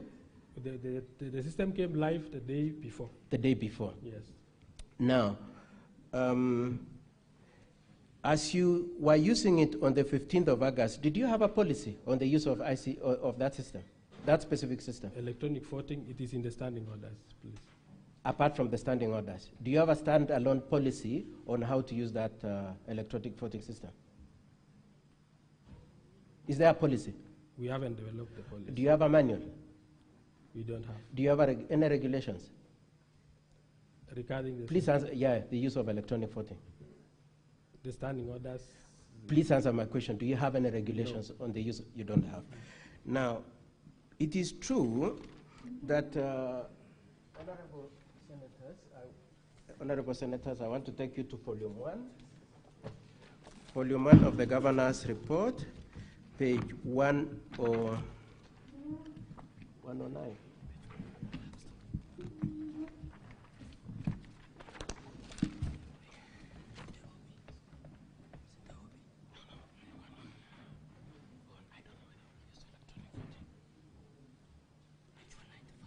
Page 195. Could you confirm, you are very familiar with these standing orders from the way you are talking, yes, that I want you to go to the second last paragraph. Are you there? Yes.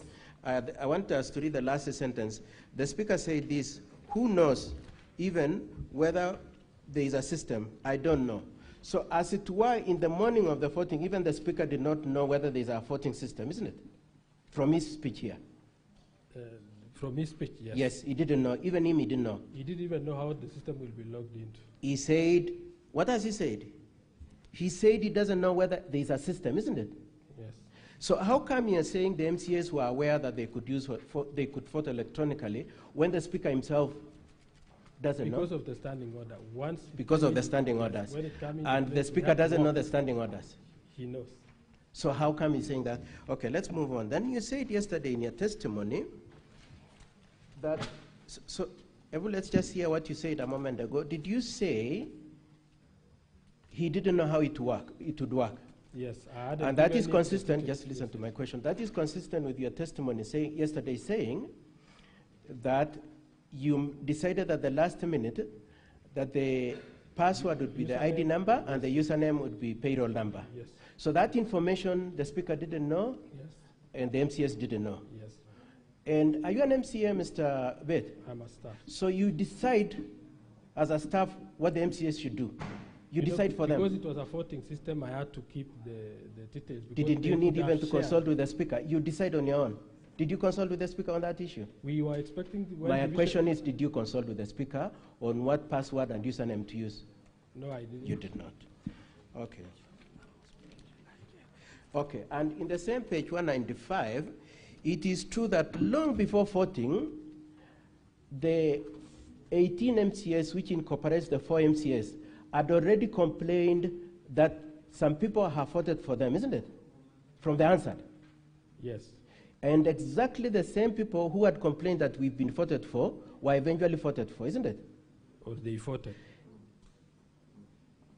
From my end, I believe they voted. No, what I'm asking you is that they already complained before the voting, isn't it? Yes. And they knew you, Mr. Bate, had voted for them, isn't it? Long before. No. As I close my cross-examination because of time, could you confirm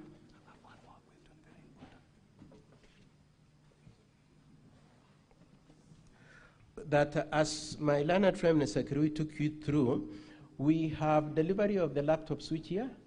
September 2024. September 2024, and there's a list of ID numbers, isn't it? And then we have, that ID number is used normally either when you're delivering things like laptop or paying the MCS, isn't it? We use the IPPD number mostly as their primary. So occasionally you used ID numbers for the laptops, isn't it? Yes. And other times they use payroll number, isn't it? Yes. Okay, and that information is accessible to members of the county assembly, isn't it? Not publicly. I'm not talking only, about only those who has the rights to the system. Yes, and it's not only you, isn't it? Even HR has they have details. Yes, and so even HR could afford it, isn't it, from this system of yours? Lastly, Mr. Bate. Korir. Yeah? I'm Korir. Korir? Yes. Oh, my apologies. I've kept on calling you Bate. Okay. I know we are smiling at each other, but the question I want to ask you is fairly nasty. The instructions I have is that you actually voted for the 4 MCS. I put it to you that you voted for the 4 MCS, Mr. No, I didn't. Is it true that you come from Mulot? No. You are not, nobody, so it's wrong for my client to refer to you as a Mulot boy? Yes, it is. That's wrong. Yes. That's not true. That's not true. And clearly you are very eloquent, but you manipulated the data. No, I didn't. I want to leave my questions there. My learned friend has just one question, and then we close. Yeah, Mr. Speaker, sir, just one question. 1 minute. You said, earlier on I asked you about call logs which ought to contain the IP address. Is that correct? Yes. And you said that these call logs are in the Senate. Is that correct? The IP address. The IP address. Yes. They're in the Senate. Is that correct? Yes. Now, are these the call log, the IP address in page 29, 30, and 31, and 32 of volume 4A? Yes. Mr. Speaker, sir, this is extremely important for us. These call logs, these IP addresses must be unique to each MCA. Is that correct? Because of the different gadgets they used. Is that correct? So, in our... Wait. Yes. Is that correct? They must be unique to each one. You send a message to each one. The message was within the same link. They could even So this is the question. This is the question. Yes. At page 30, there's an IP address, Mr. Speaker, sir. This is now where the fraud is. There's an IP address, serial number 41, page 30, the last end. Yes. An MCA for Kedowang Kamugul. He voted yes. Yes. The IP address is 41, 139, 237, and 129. Yes. Is that correct? Yes. At page 31, that same IP address appears for MCA for Soliat. Is that correct on line 2? Yes. It appears for MCA on line 5 for another MCA. Yes. I can explain. And wait. Yes. You will explain to the senators when they ask you. I just want to lay basis. Yes. This IP address then appears 9 times. 9 times. Yes. You confirm that? Huh? I confirm. So on the face of these logs, an MCA, 9 MCAs voted using one gadget. Yes. We had a laptop in the chambers. And there's and the evidence before court is that before the Senate is that only 3 MCAs was listed. Do you know that? The chambers, we have one router which has a static IP, which we normally use for the live stream. So static IP doesn't change. The others have dynamic IPs. Now go to volume 2 as I finish up. Go to volume 2, page 88. The MCAs who were assisted to vote using one machine. Because the logs show that 9 MCAs voted with one machine. Well, not machine exactly, but look at page 8. Look at page 88. Yes. Look at page 88 of volume 2. Paragraph 8. In the affidavit of Martin Langat, how many MCAs were assisted according to that affidavit in the chambers to vote? How many? Paragraph page 88, paragraph 8. We had 2 ICT officers in the chambers. I'm asking how many MCAs according to the affidavit before the Senate? 3. Only 3. Yes. Thank you. Council for the County Assembly, any re-examination?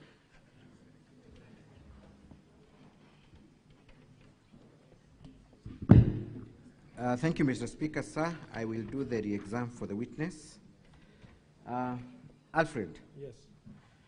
Other than speculation and blanket accusations, has the governor's team pointed you to any audit report that indicates that you indeed voted or conducted any illegal activities in the platform? No.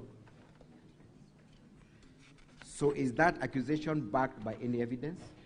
Yes, because once I log in as an administrator, and I was not within these IP addresses within the assembly. The IP addresses for the assembly we will get to that point. Yes. Mine was just to confirm whether there is any evidence that has been tabled to show that No indeed evidence, no. there are activities from the administrator. Let me ask you a question as a layman. Is there a system on earth that does not have a system administrator?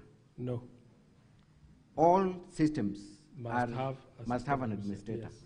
And what are the specific roles of an administrator of any system? Specific roles is to assign the users, to create the users in the system, assign the rights. If it is, for example, the voting one, rights to vote, who is supposed to vote, who is not to. Does that include internet banking? Internet banking.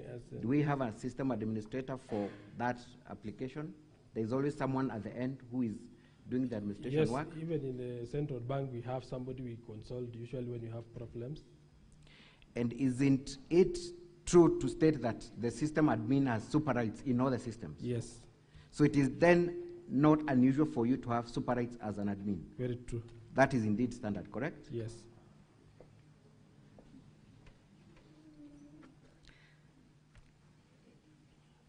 Does Kericho County Assembly have an ICT policy? Yes, we have. Has that policy been approved by the County Assembly Service Board? It was approved. Does that include procurement issues of the system? Yes, it includes. Did the development of this system comply with the ICT policy of Kericho County Assembly? Yes, it did. You confirm that you were not in chambers during the voting? Yes, I was not in the chambers. So if there was voting that took place in the chambers, it cannot be from you, if we are able to trail that voting came from the chambers? Yes. Kindly turn to page 32. And let us measure on the 4 MCAs whose votes are contested. Are we able to tell from the IP addresses where the specific voter was at the time the vote was cast? Yes, based on the routers which we have in the chambers, we can really identify. Kindly proceed and indicate specifically the 4 MCAs, where were their votes cast from? What volume are we looking at? For the first one, it was cast for volume 4A, page 31, for Cheplanget. 4A of the County Assembly's documents? Yes. At page? Page 31. Page 31. Yes. Kindly take us to the first IP address. That is the one for Cheplanget. Cheplanget 41, 13, 139, 237, 129, which is our static IP in the chambers. Give us the specific entry for the sake of the senators who are. Second last. The second last. So the second last entry, yes, is an IP address. A static IP address which is within our chambers. Within your chambers? Yes. So that vote then must have been cast from chambers. Is that correct? Yes. Were you in chambers to cast that vote? No, I was not. Let's go to the end. Who cast that vote? Are you able to tell the specific member who cast that vote? Honorable Hillary Pasuben. Hillary is the one who cast that vote? Yes. From chambers? Yes. Let's go to the second MCA that purports they did not vote and that you're the one who voted. He used our page 32, the first MCA from Kapkatet.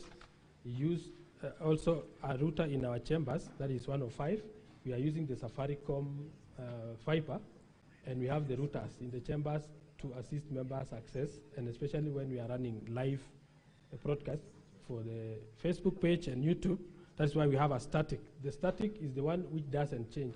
So we are using that one to avoid disruptions when there is a live stream. Again, you confirm that that vote was cast from chambers. Yes. And you were not in chambers? Yes. That is page 32, first one. The first entry at page 32? Yes. Which member cast that vote? Amos Berir. Amos Berir. From chambers? Yes. Let's go to the third one. The third one is within the chambers, within the static IP. Which specific MCA? Martin Cheriot. Martin Cheriot. Yes. Second last. Second last. Page 32. The second last entry at page 32? Yes. Where was that vote cast from? From the chambers. From the chambers, which you were not in? Yes. The last one? The last one.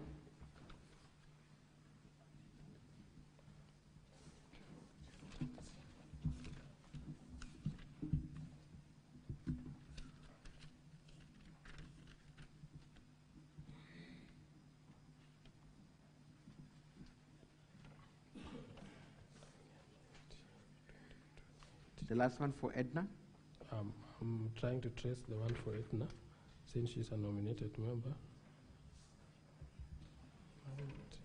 19, 22, 27. It is through the chambers, static.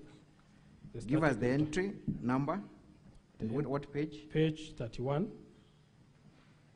1, 2, 3, 4, 5, 6, 7, 8. It is the seventh one.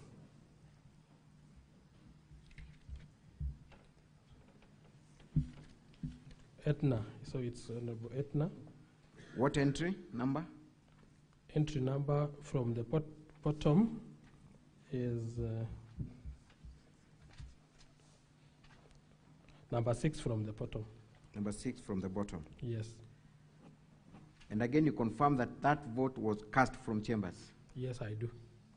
Thank you. Now, was the electronic voting done through the website so as to be affected by where the website is hosted? No. So the hosting of the website has nothing to do with the voting? But where we have hosted, because it must be accessed through the database in our hosting site. But could where the website is hosted affect the voting system? It didn't. Has any material been produced by the team for the governor showing that there was compromise from the host of the website? No, not in my knowledge.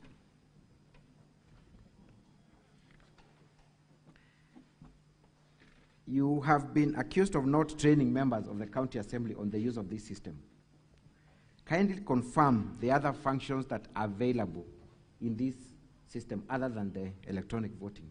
The others that are available are members using the interacting with the system during committee meetings within the assembly. How many times have members of the county assembly interacted with the system through meetings and? Multiple, since 2022. Since 2022? Yes. Has any member of the county assembly ever complained that they were unable to use the system, even for the other functions? Yes, we have had some cases and we resolved the issues. Indeed, this is the very system that is used to pay members per diems, correct? Yes. And to generate vouchers, correct? Yes.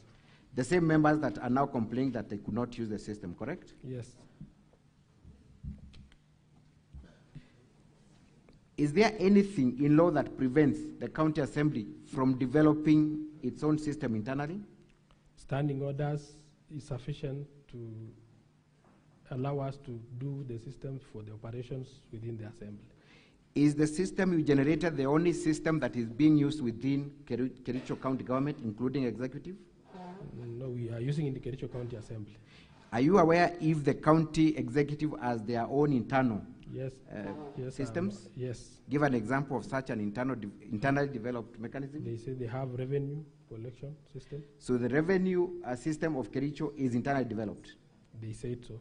Is there anything wrong then for you to develop your own system? Not at all.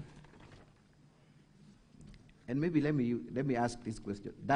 In your own understanding as an IT expert, does the revenue system that has been internally developed by Kericho government have an administrator? Yes, it does. Does that administrator have the same user rights as you interact with your system? Yes, he must be having. And this involves the entire revenue of Kericho County that is collected? Yes.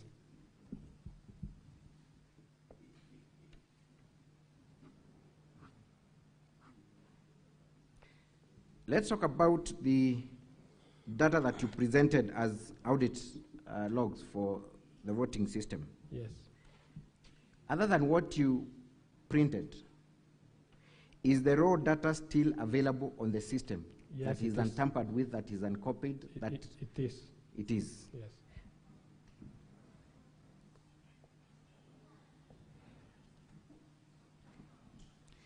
You have also been accused of not producing a certificate of electronic evidence to demonstrate the procedure you used. I've confirmed that. Kindly, for record purposes, confirm that indeed you supplied us with a certificate of electronic. Yes, sir. Where is that certificate contained?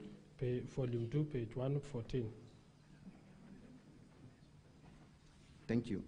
What was the specific mode that you used to copy and print the logs?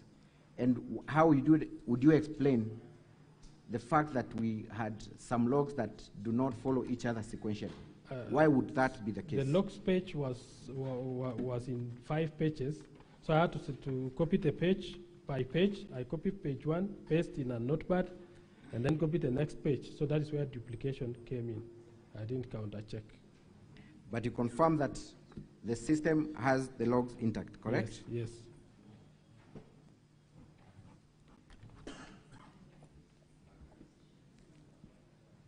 Does the system audit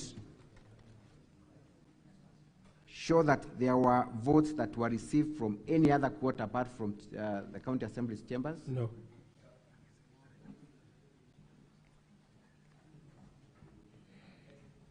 Did the members of the county assembly or any other person apart from you know the credentials that were going to be used in the voting exercise? No. Specifically, did the speaker know that it was the IDs that were supposed to be used as the passwords prior to No, the I announcement? communicated to him once he ruled that division was to be done and electronic voting was to be used. Thank you. Does the audit logs indicate that there was any activity that took place beyond the 11 minutes that were provided for voting? In regards to voting, no. So the only activity that is confirmed from the audit is activities that took place within the 11 minutes? Yes.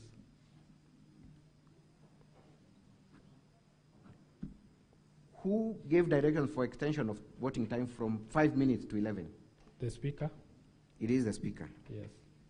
So you cannot then be accused of extending the voting period without the permission of the speaker, correct? Yes. Could a voter log in at any other time other than the time the system was activated? Before or after voting? Anytime, before and after. Could anyone access and vote? Not vote, but they would log in and the message will be voting has ended. So if someone logged in right now, the message, they will not be able to vote, correct? Yes. And what if they attempted to access the system before it was activated? What would... There was no, before I created the motion, there was nothing in the page. There was nothing in the page? Yes. So there was no possibility of voting at any other time, correct? Until the time the motion has been created. Thank you. You have been brought to the attention of 2 members of the County Assembly, one Honorable Paul B., who does not seem to have an IPPD number. Yes. Kindly explain why that is the case. Honorable Paul B. used to be a police officer, so his IPPD number, I think he left the service before retirement, and we were unable to transfer his IPPD number from the previous employer. So he worked for government before. So what have you been using instead of his IPPD number? ID. His ID. Yes. Has that been the case for all other functions other than for voting purposes? Yes. Explain also the discrepancy with Honorable Dora. Even Dora, she was working with a government institution, but transfer of the file was not successful. So we haven't received a IPPD number linked to Kericho County Assembly. So for all other functions, you still do not use a IPPD number? Yes, we don't have. So was there anything wrong for you to use ID instead of an IPPD number as the user? In that case, username? no. Thank you. Lastly, Mr. Wanyama yesterday, in front of this house, stated that he was able to vote after the system was closed. What would you say? You only fought for an active motion that has been created, but not in the motion that has ended. Could Mr. Wanyama then be able to vote? By that time, I had created a demo page, which we wanted to come and use in this demonstration in case it was asked. So I was trying to create a page, another motion for demo. I had indicated it's a demo page, and use the credential of 2 honorable members because the information was with them. I hadn't changed the login details from the username and password. So for demonstration purposes, I was in a process of doing that, but when I realized there is somebody is trying to get into the system to do another place, that is when, as system administrator, I removed the page. So the demo page, in my understanding, could be a dummy page, Dummy correct? page, it was a dummy page. It has no effect whatsoever? No effect on the votes whatsoever. Thank you, Mr. Speaker, sir, and that is all for this witness. Unless the honorable senators have any questions. No, honorable senators, you may ask questions and seek clarifications, either direct to the witness or to counsel. You need to do that under 2 minutes. Senator Veronica Maina.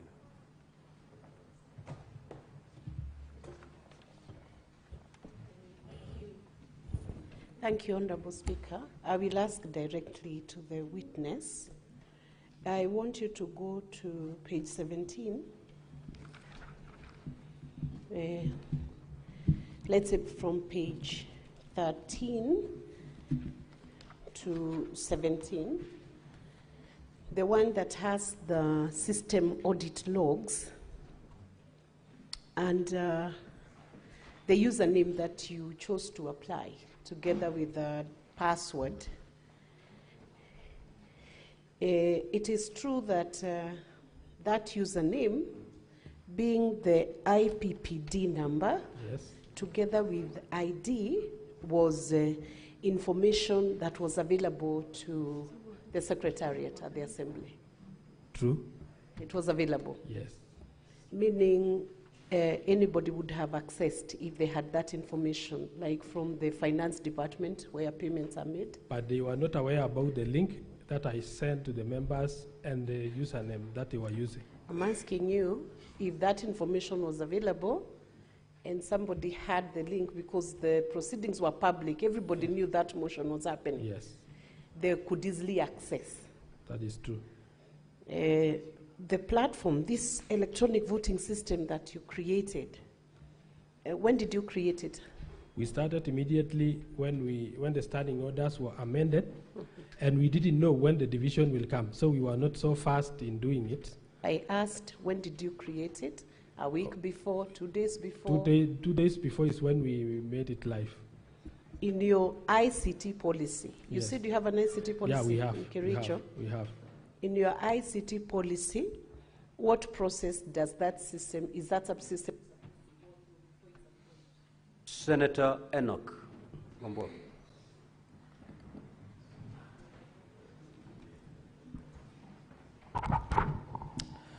So thank you, Mr. Speaker. Mr. Speaker, I will ask my 2 or 3 questions to the IT experts. First, I want to know whether the IP address is assigned to a gadget or to an individual. The IP address, under the IP address, the first two two numbers, that is like 105.106 is assigned to the network, that is to the network, then the rest is assigned to the gadget. Mr. Speaker, I asked that question because I also have some knowledge on IT.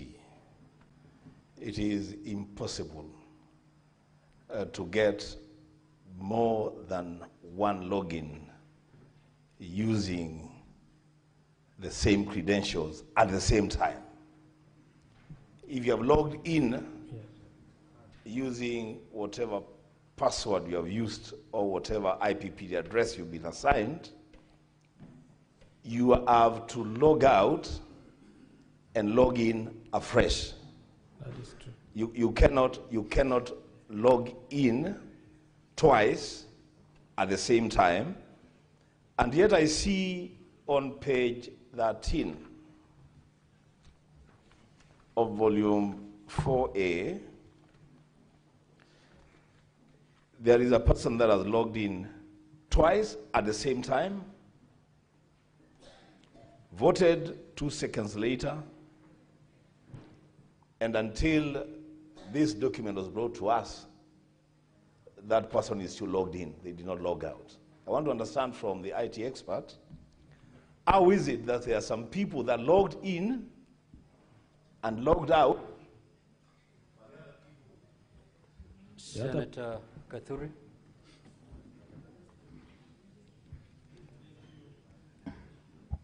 Thank you, Honorable Speaker. I have two issues, Mr. Speaker. One is maybe a comment on the application that was requested by the Governor's Council, whether she will release it now or later after we clear with the witness. If not, then I have a question for the witness. He has alluded to the fact that this system was never tested before by the MCAs. And you know, not everybody is an ICT expert. Actually, it is today I'm learning that Senator Wambua has some knowledge in ICT. I thought he's just a journalist. Myself, I'm an environmentalist, so I'm not an IT expert. Therefore, I'm asking the administrator of the system, why did you not test the system with your client, the MCAs, before you went to the vote? Because for sure, even ourselves, we have a system in this house, but we didn't even some orientation when the system was installed in the both houses of parliament. So why did you go that route? Did you put this system just specifically for the vote of the impeachment motion? And if you are not accurate or you are not sure whether it will work, or members will be able to use it, why couldn't you go the manual way? Because members were in the chamber and they could have voted in a very verifiable manner. Thank you, Speaker. Senator Onyonka. Senator Richard Onyonka. Thank you, Mr. Speaker. I wanted to go back to the clarification I wanted to seek. You made a presentation and I got halfway through and I felt I actually didn't get what I expected you to educate me on. How many people, according to you, voted? 33. 33 people? Yes. Okay. Senator Mungatana.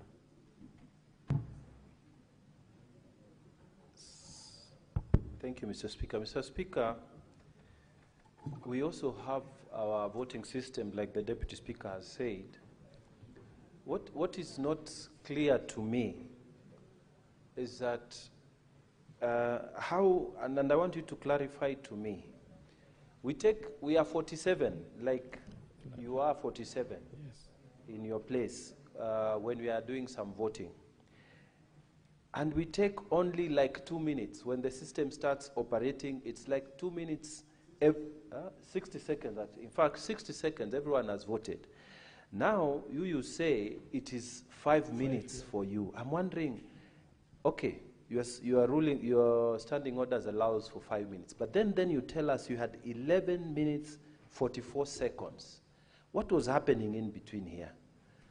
Is this system really foolproof? And then you say you are camping in the system as the systems administrator. Is it really foolproof? I want you to clear to me and make me confident that there was nothing fishy going on between that period of time. I submit, Mr. Speaker. Senator Kajwang. Mr. Speaker, for the record, I'm an IT expert with verifiable credentials and background. Mr. Speaker, my friend in the profession, there are 4 MCAs who it is contested that whether they voted or not. 3 of them, Chepkirui Edna Tonui, Bosubet Kibet Hillary, and Martin Kiplangat, had the same IP on voting, 41, 139, 237, 129. Could you explain how that occurred? And if you are challenged to provide the MAC addresses of the devices that we're using, are you able to provide that to differentiate the votes of the 3? And then finally, I listened in amazement as Counsel for County Assembly say that they copied and pasted logs. Mr. Speaker, in 2017, a similar matter came up before the Supreme Court. It was established that logs can only be verifiable if they're extracted in the presence of both parties. And so, Mr. Speaker, it's very difficult to admit logs that have been generated by one party, copied and pasted, and where counsel even admits that there are errors as far as they're concerned. Is the County Assembly willing to extract the logs in the presence of the governor and in the presence of an independent witness provided by the Senate, as was established in 2017? Thank you. Senator Chiranke. Thank you, Mr. Speaker. I'm not an ICT expert, so I will ask basic questions. I'm a lawyer. Mr. Witness, and I request that you write down, does it mean, I have had the assertion that there are some MCAs who have Mulika Mwizi phones. Does this SMS link are able to send to Mulika Mwizi phones, the one for voting? Number 2, in Standing Order number 77 was adopted and passed by the House in October 2024. Does it mean that the County Assembly has an obligation to train the MCAs from Standing Order number 1, all the standing orders in the standing orders of Kericho County Assembly? And finally, I have seen, that's clarity.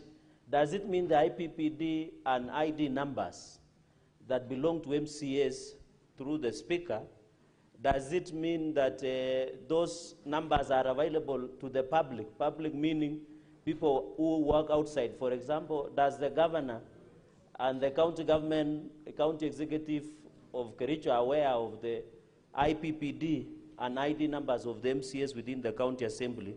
And finally, Speaker, on this issue of, you have seen on volume 1, page 6, that there are some MCAs who did not go with the phones into the chamber. After the adoption of Standing Order 77, were they aware that they were supposed to receive their links or SMS links in their phones? I yield, Mr. Speaker, sir.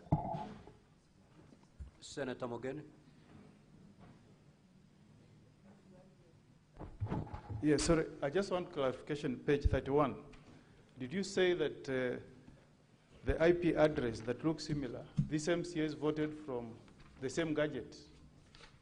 We have the static IP within the chambers. Did they use the same gadget, the same laptop? These 3 who were assisted? With the static IP, it can allow multiple users to log in using that static. It doesn't. The same gadget? Maybe the person who was inside the chambers can confirm how they voted. Okay. If you were to assist one MCA, roughly how many minutes does it take? One who doesn't understand the system. Like a minute. A minute? Yes. Now, finally, there is one who was assisted at 1922.27 seconds, and the next one was assisted at 1922.33 seconds. Can you move from one MCA to another within 5 seconds? Which one was that? Excuse me. Can you assist 2 MCAs within 5 seconds? Kindly refer to the volume, please. I said at page 31, Yes. you assisted an MCA at 1922.27 seconds. Yes. And the next one, 1922.33. That means the difference of 5 seconds. That is the issue of the static IP. It can allow multiple devices to log in using the same IP. You know, I'm referring, the IP address is the same. Yes. The explanation is that the gadget was one. They were using the same gadgets, unless we are lost.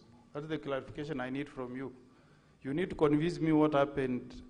IP address is the same, and the time taken is 5 seconds. If you convince me, I'll be persuaded. I'm lost there. Do you get me? Yes, I do. Would you want to respond to it, or you respond later as you respond Later. to the... Okay. That should be easy. The only clarification is that Senator, the use of witness, static. Yes. Witness, Yes, Honorable Speaker. let me make it easier. The senator is referring to the assisted MCAs. If they're not assisted, then they can log in at the same time because they're not assisted. Yes. But these ones were being assisted. I So you believe- assist one, Yes. you clear with one, then you go assist the other one. Now his concern is the efficiency that was deployed in that in assisting We those, had two ICT officers within the chambers. And we have the static IP. I think the issue came from the static IP that we are using in the chambers. Senator Bonnie. Thank you, Mr. Speaker. Mr. Alfred Korir, Yes. you have truly impressed me with your honesty when you are responding to the question raised by the two young lawyers from the governor's side. I would like you to uphold that standard. And the question is this. Cybersecurity expects the highest standards. The reason why end-to-end encryption is the standard, specifically to address what is disturbing us now, namely to make it impossible for unauthorized persons to access the system. Yes. So given that you honestly accepted that your system is not foolproof, do you still want the Senate to use your evidence to remove the governor when it was porous? That's question number one. The last question, since you've said you're the expert, who asked you to advise the County Assembly of Kericho to use a system which you, the expert, knew was porous? Senator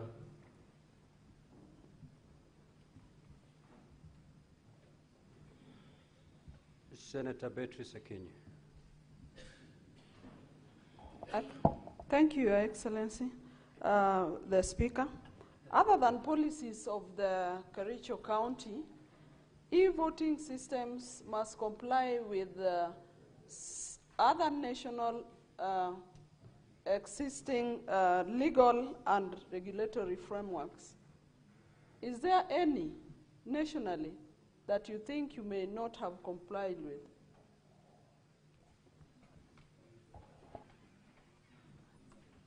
Senator Thangwa. Thank you very much, Mr. Speaker. Yes, it is true an assembly can have a static IP address. That is the router. But that router will give different IP addresses to all the gadgets.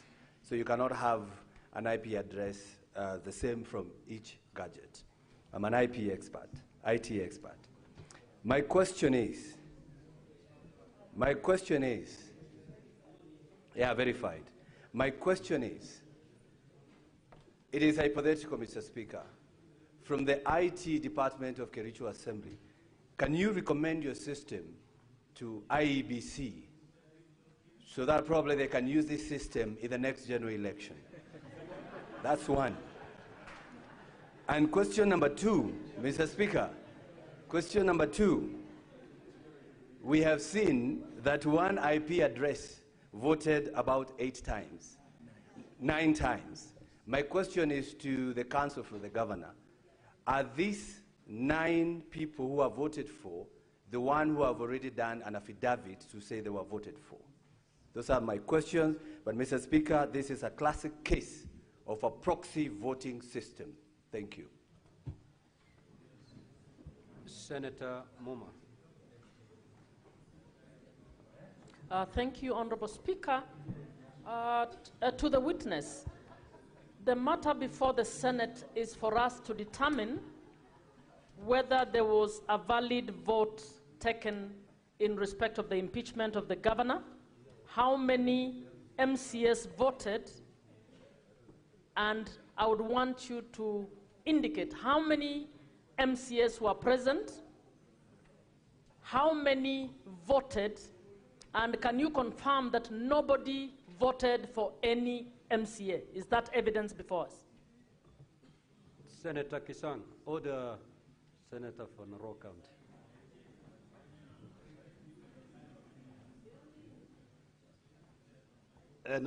Thank you, Speaker. Speaker, mine are 2 questions. Question number 1 is, who made the decision to use a system that had not been used before on a critical matter like this? Secondly, as the County Assembly of Kericho, are you registered as a data processor and data controller or not? Number 3 is, as an IT expert, yourself and myself, I have 34 years of practice. Did you send the IBBD numbers and IT number and ID numbers as bulk, or you sent to each person individually? And what was the use of using? Because I believe each MCA, they know their own IBBD numbers and they know their IDs. Do you have a system also to regularly assist the MCAs to change their passwords? Thank you, Mr. Speaker. Senator Eddy.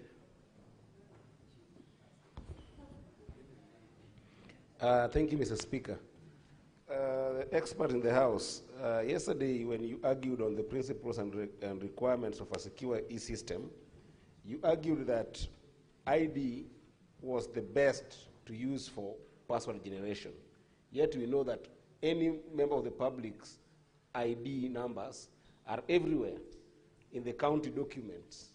So why was there no other, or do you have any other way that you could be able to have given password access? For instance, generation of OTPs, so that it is a second layer verification. Number 2, this was the first time you are adjusting the existing system to a voting system.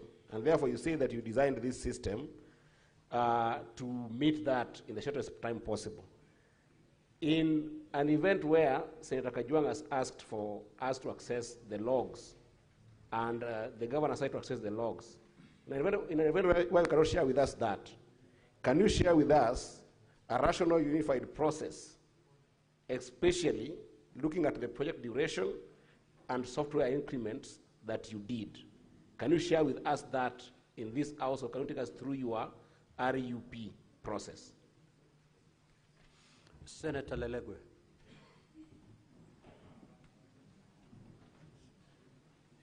Thank you, Mr. Speaker. Alfred, I want to point you to page 12, where it's contained, where message confirmation report is contained on electronic voting link.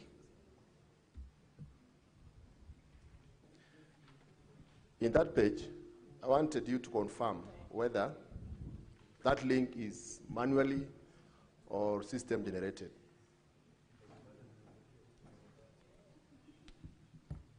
Are you done, Senator?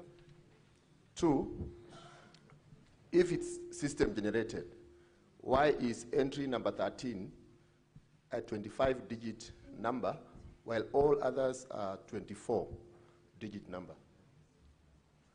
Senator Chute.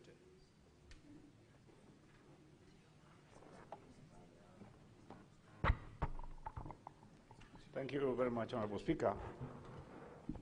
To to the witness. It is your evidence that you've said each member takes a minute. And on page 29 to page 32, 9 persons voted on the same IP address. And it is your evidence also, said there are 2 devices in the premises. So the IP address is on a particular device. So my question is, unless you want us to remove the governor on a flimsy excuse, why should you use the same IP address? That takes 1 minute for each person. That's already 9 minutes. How is it possible that these people took 9 minutes to vote on the same IP address? Definitely they've used a system. So tell this Honorable House, how did it happen that you used 9 minutes for 9 persons? Thank you very much, Honorable Speaker.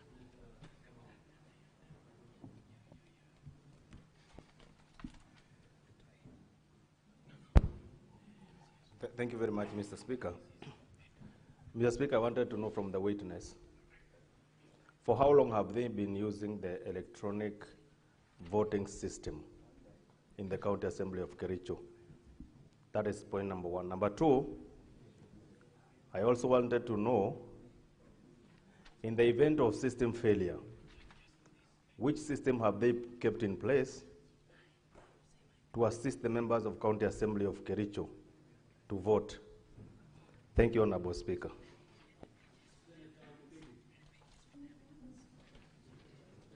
Thank you, Bwana Speaker. Swali langu ni kwa mkurugenzi wa IT. Hii ni mara ya pili ya kutumua gavana wa Kericho. Na unajua kuna 230. Katika kona zote, kila kitu yote siku hizi ni IT. Kama ni kwa election, kama ni nini, siku hizi watu warudi kwa numbers. Na kama ulikuwa unataka kusaidia watu wa Kericho na Kenya mzima, kwa nini wakati kazi ilianza ya kufoti, wakati system ileta shida, kwa sababu macho yote ilikuwa kwa wewe hata kama uko ndani ya shamba, kwa nini au kusimamisha mara moja ndio uweze kusema system ni mbaya, ndio uweze kusema kuwaambia, kwa sababu wakati wa voting ndio uweze waende kusema kutafuta watu wawili wa kusema yes na no wasimamishwe pale, ndio waweze kupata 230. Bwana Speaker, swali langu ni hilo.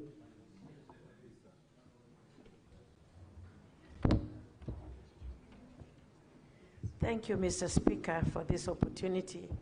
My question to the witness is, I want to know if this Peter on page 15 of volume 4A and 16 and 17 who tried to log in so many times and the login failed, if he was ever assisted to vote.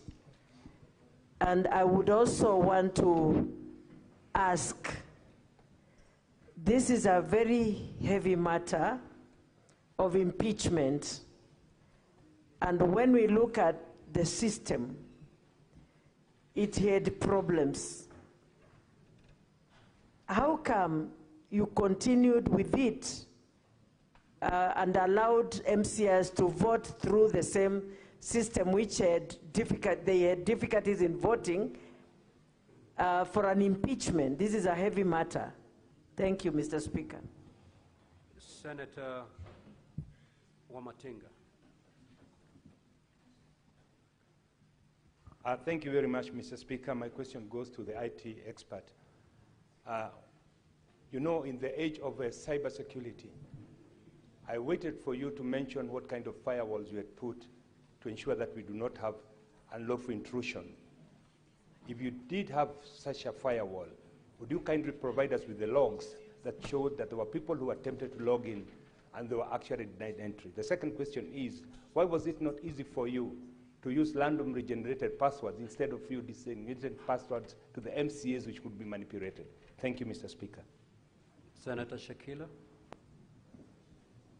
Thank you, Mr. Speaker. Mr. Speaker, It is unfortunate today we are doing the job or the work of the MCAs on how they voted, whether they voted or not, which is not our work as a Senate, Mr. Speaker. Mr. Speaker, we can as well call those the MCAs to come and vote here to establish the truth of the matter, because it seems now the doubt is how they voted, who didn't vote, and how many times, which is not our work. We are here, when a governor is brought here, we look at the issues and impeach the governor, or we save him. But now we're doing the work of the MCAs, Mr. Speaker. That is not the work of this House. It is very unfortunate.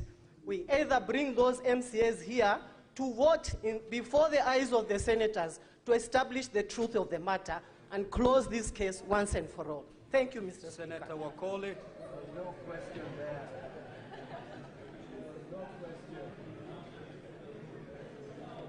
Asante. Order, honorable senators. Senator Wakoli, you may proceed. Mheshimiwa Spika, kulingana na mawasilishi ya mawakili, kumekuwa na mtafaruku kwamba kuna wale walipiga kura kupitia simu na wengine kupitia vipatakalishi. Langu ni je, ama kwa Wakenya waelewe, ni kina nani walipiga kura kupitia simu za rununu na wangapi walitumia kompyuta? Pili, kulingana na uweledi wa mtaalamu huyu, kuna thibitisho kupitia kanda ya video kama sasa jumba la Senate wa Kenya wanafuata moja kwa moja. Kuna thibitisho kwamba waliopiga kura walikuwa ndani ya jumba la County Assembly, ama ni wapiga kura hewa ambao tu kupitia nambari ulizosema wanathibitishwa. Na mwisho kabisa, wewe kama mtaalamu, iwaje hauelewi mfumo, mbinu ama sheria ambazo zapaswa viongozi katika jumba la county kupiga kura? Asante Mheshimiwa Spika. Senator Morango James. Asante sana Mstahiki Spika. Nilikuwa nimezima kwa sababu swali lilikuwa nataka kuuliza lilikuwa na Senator Wakoli. Take your seat, Senator Methu. Mr. Speaker, sir, I would just want to confirm from the witness who is on the stand, and the witness has taken an oath. There are so many documents here. The witness on the stand has sworn with the Bible. Mr. Witness, just a confirmation. Is it your position before God and before the Senate that indeed that 3 MCAs voted or 28 MCAs voted? That would be my first concern. And the second one, do you actually also know the implication of the oath that you have taken before this House if it is later found out, indeed because it can be found out, that not that 3 MCAs voted and 28 voted? Do you actually know the implication of that oath that you have taken as a witness before this House? Senator Abbas. Thank you, Mr. Speaker. If you go to volume 4A, page 12, if you look at the bulk SMS that has been sent,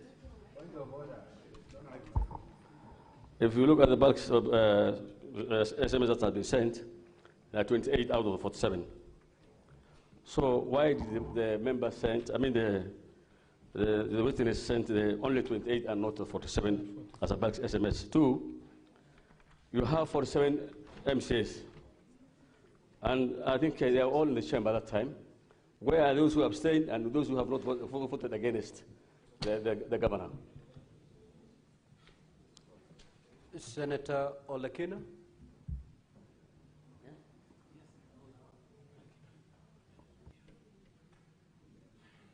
Thank you, Mr. Speaker. Mr. Speaker, let me just get some clarification in terms of the IP addresses. I was listening to the counsel for the governor cross-examining the witness and referred to the issue of the IP address. And the first question which was asked, which is what I want clarity, is whether or not one device or two devices can use the same IP address. That is the question. Number two, the question goes to the witness. I want to know whether at the Kericho County Assembly there is a Wi-Fi router or all the MCAs vote using their unique phone numbers.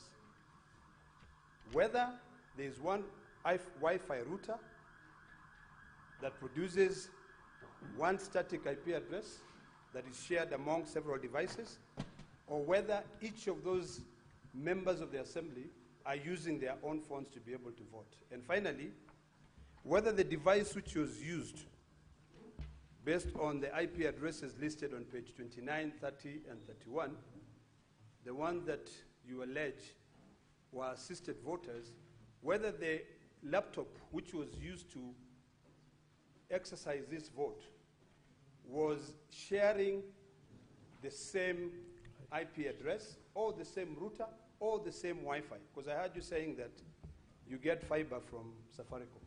Thank you, Mr. Speaker. Witness, you may now respond to those queries.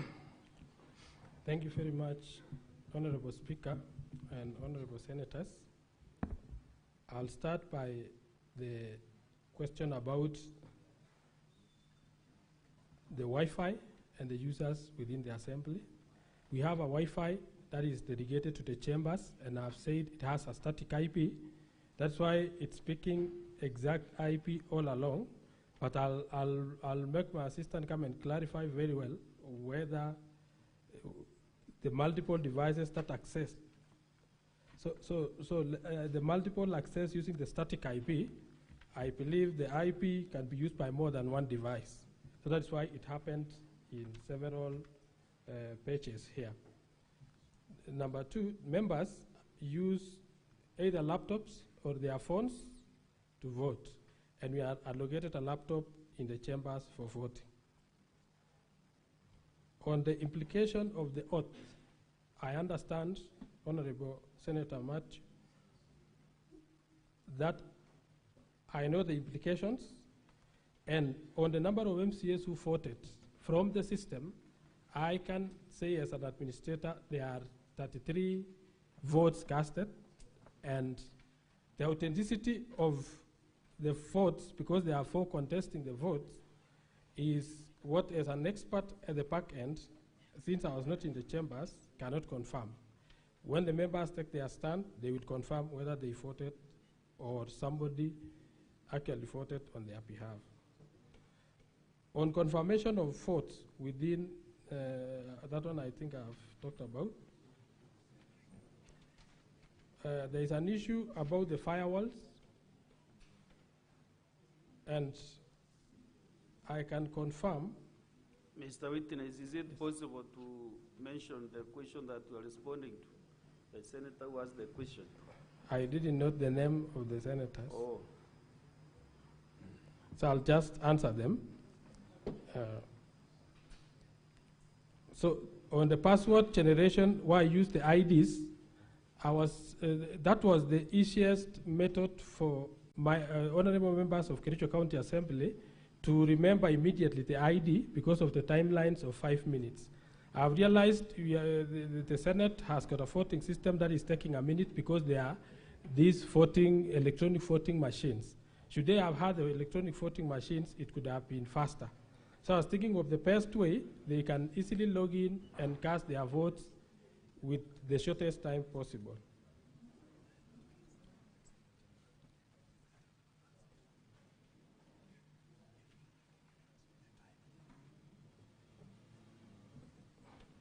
The issue of alternative voting when the electronic system failed is available in the standing orders where they could have taken a roll call, but at that time the results didn't indicate that there was an error or there was a problem with the votes. since it recorded 33 votes. So the other members who didn't vote remain in pending. That shows they didn't trigger the voting pattern, and that is why under the display dashboard, we only have 0-0 because they didn't log in to either abstain in the system or vote no.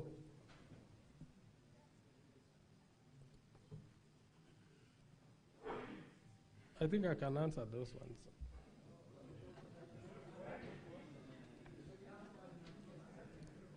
I'm not chosen to answer. I'm trying to. The decision to use data processor, the decision to use data processor or data experts. I think I didn't get that question correct. Honorable Senators, you know, if the questions have not been answered, it is you to make the decision at the end of the day in one or the other. So you cannot force him to give you answers that he doesn't have. So if you are done, then we can step you down and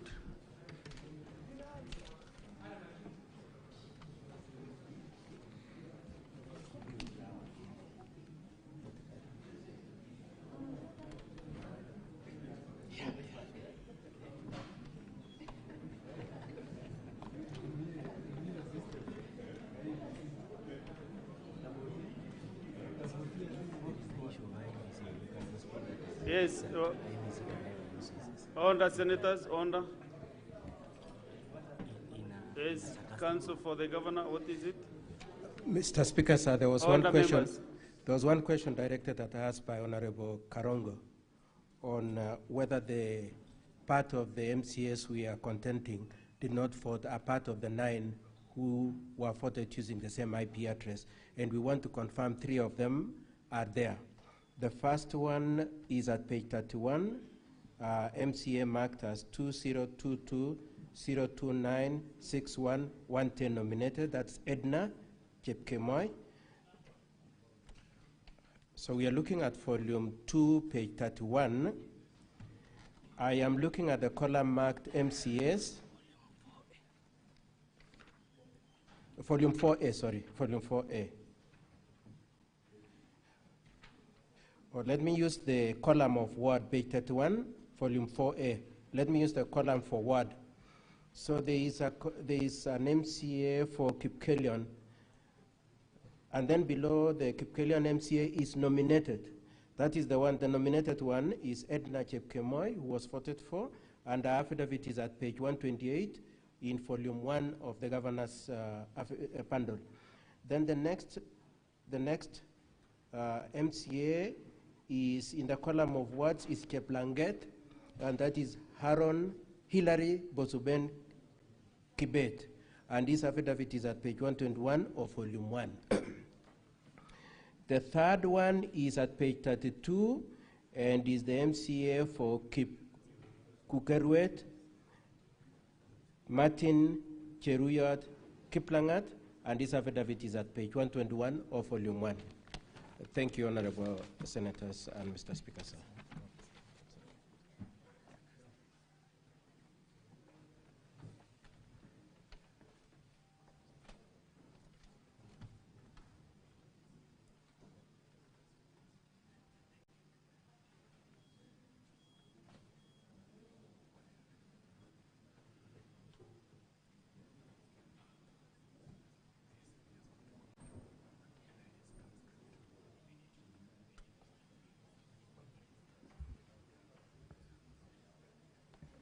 Well, I was of the impression that the main witness will maybe take time to respond to the many queries, but I'm told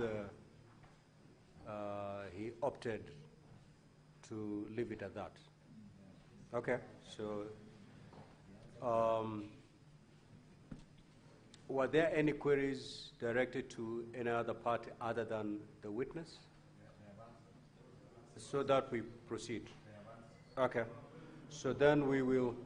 Now, honorable senators, before, yes.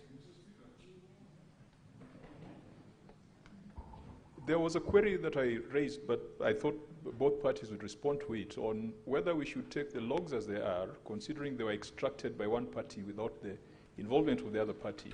And I referred to the 2017 presidential election, where some precedent was established. So I don't know whether the Governor's Council is happy with that. my observation on that. Now, before we allow the team from the County Assembly call the next witness, there was a request that had been made by the Council for the Governor, and I want to proceed to make a ruling. Council, just take your seat, please. Okay. What is your point of order?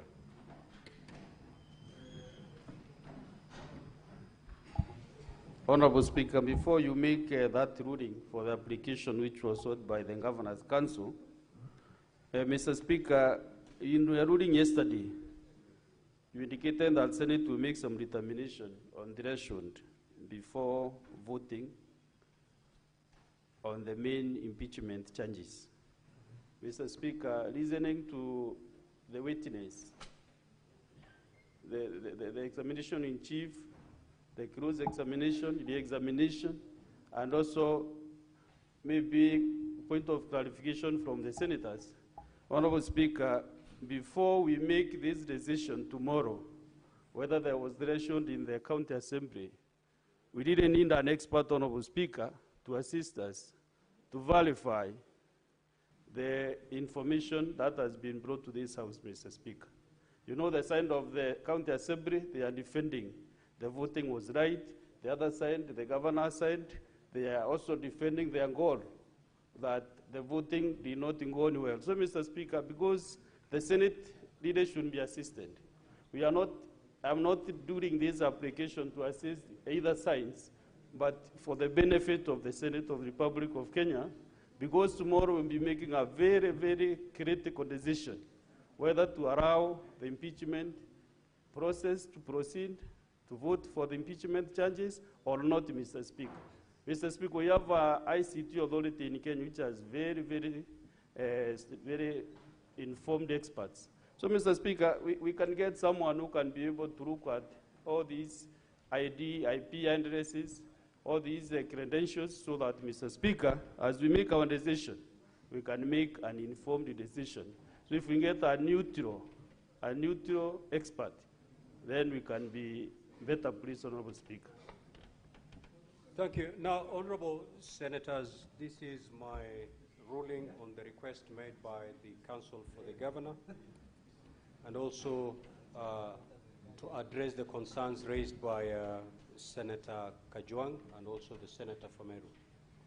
Now, Honorable Senators, at the start of the proceedings this morning, Council for the Governor, Mrs. Katwa Kigen, and Peter Wanyama made an application to be allowed to call the expert evidence of one Mr. Job Okun Oguya, whom they claim to be an information technology expert.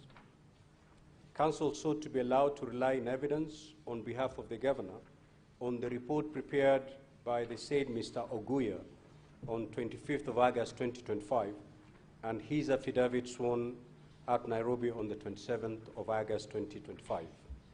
Now, Council for the Governor asserted that they had served the Council for the County Assembly by email with a report and affidavit sought to be relied on, and that the hard copies were available for circulation to honorable senators. Council for the County Assembly opposed the application, arguing that this was an attempt by the Governor's evidence at this late time during the impeachment trial, and that this would be prejudicial to the County Assembly's case. Honorable Senators, you will recall that I undertook to make a ruling on the application after having sight of the document sought to be relied on by the Governor. I have since had sight of the documents.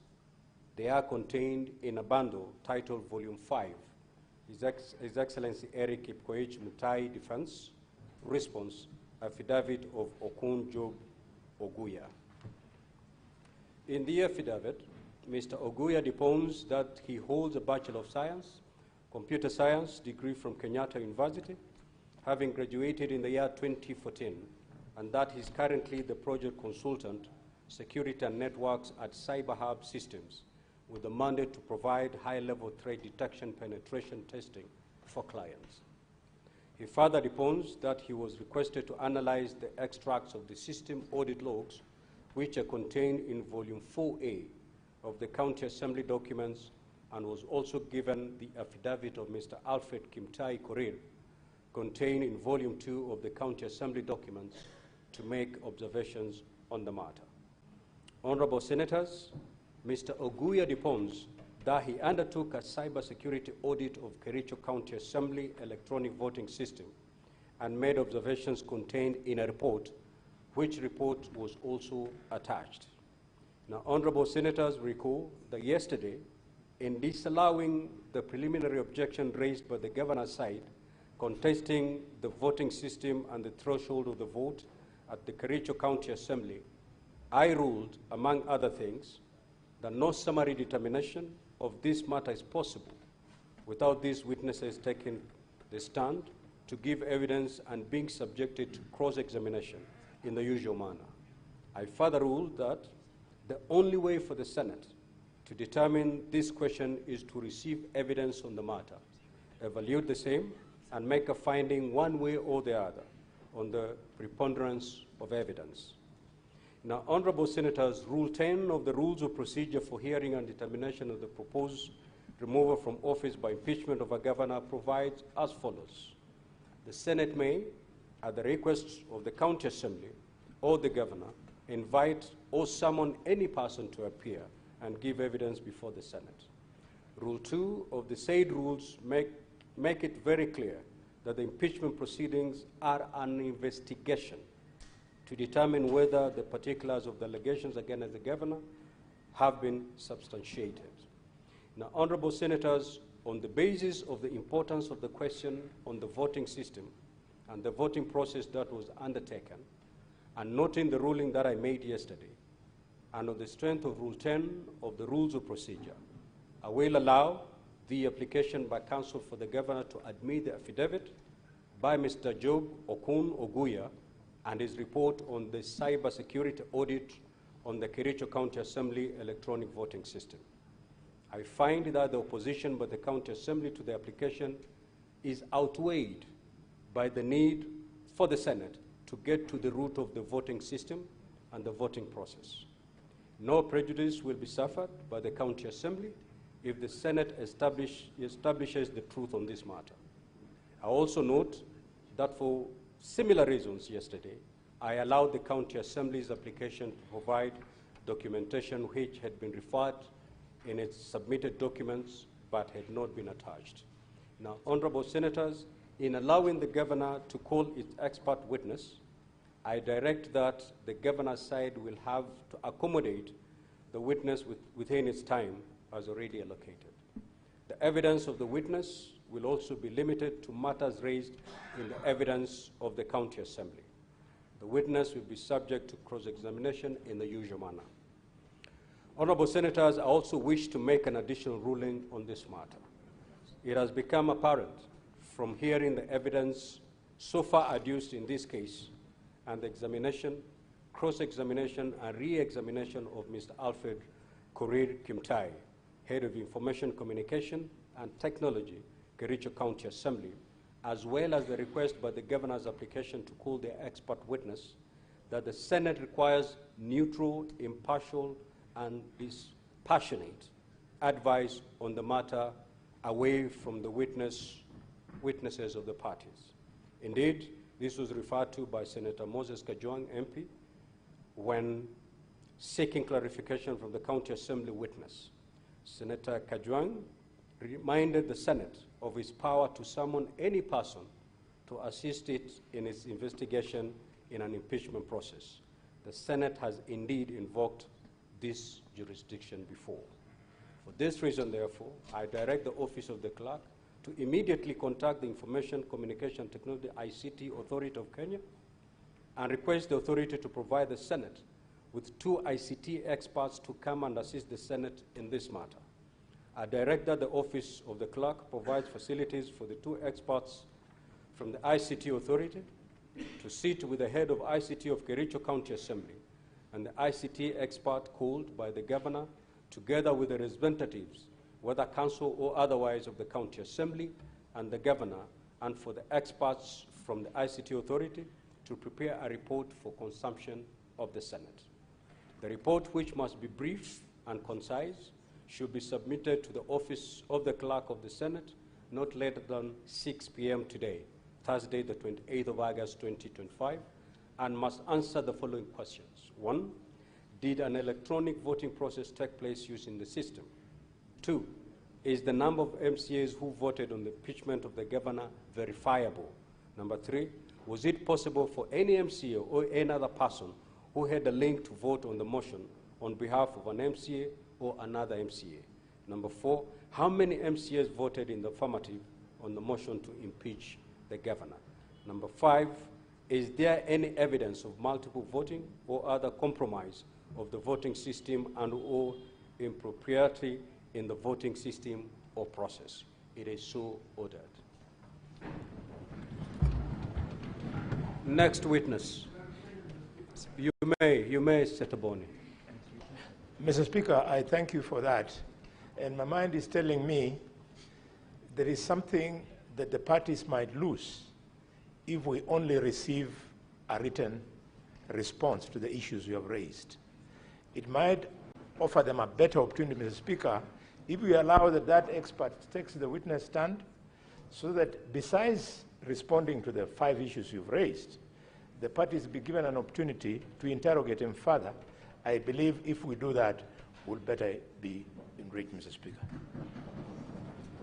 The only person who can table this is the one who would have prepared it, and he can only do that when he takes the oath, tables this, go take us through it, and if you need to get any clarification from the experts, you certainly will be at liberty to do so.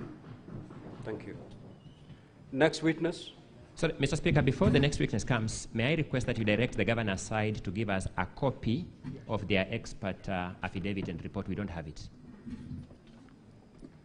One was transmitted to you via email, but you can be served with a hard copy right now. You may proceed to exchange documents. Let's hear the next witness.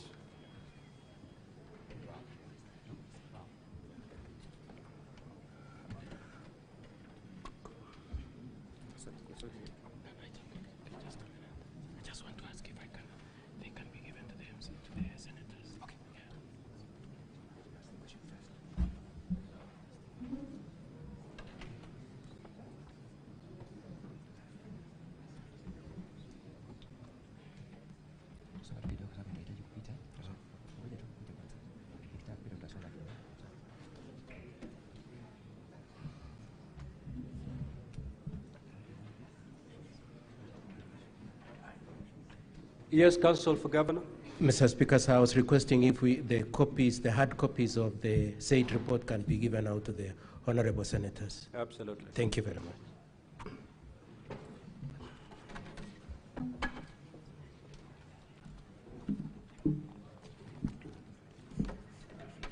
Now, Counsel for County Assembly, you have 57 minutes, and I note you still have 6 more witnesses to call. So apportion your time accordingly.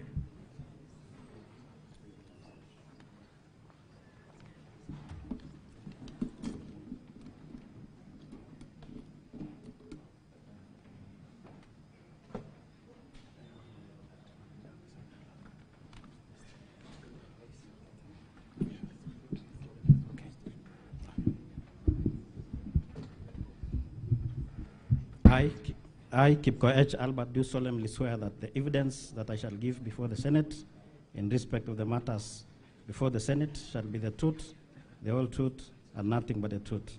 So help me God. Thank you, Mr. Speaker. We now wish to move to the next limb of the impeachment motion, which will be about the alleged theft of public funds.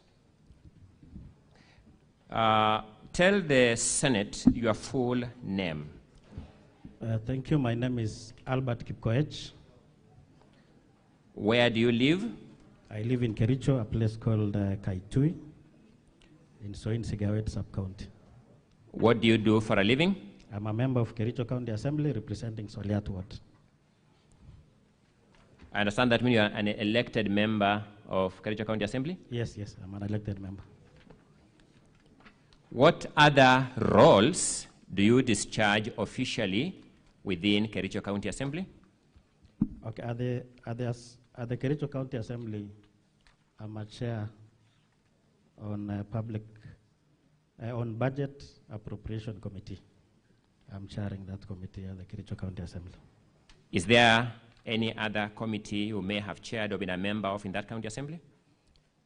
Okay, last month, that was July, through an establishment of the assembly, I was given a responsibility to chair a committee, an ad hoc committee on fictitious payment.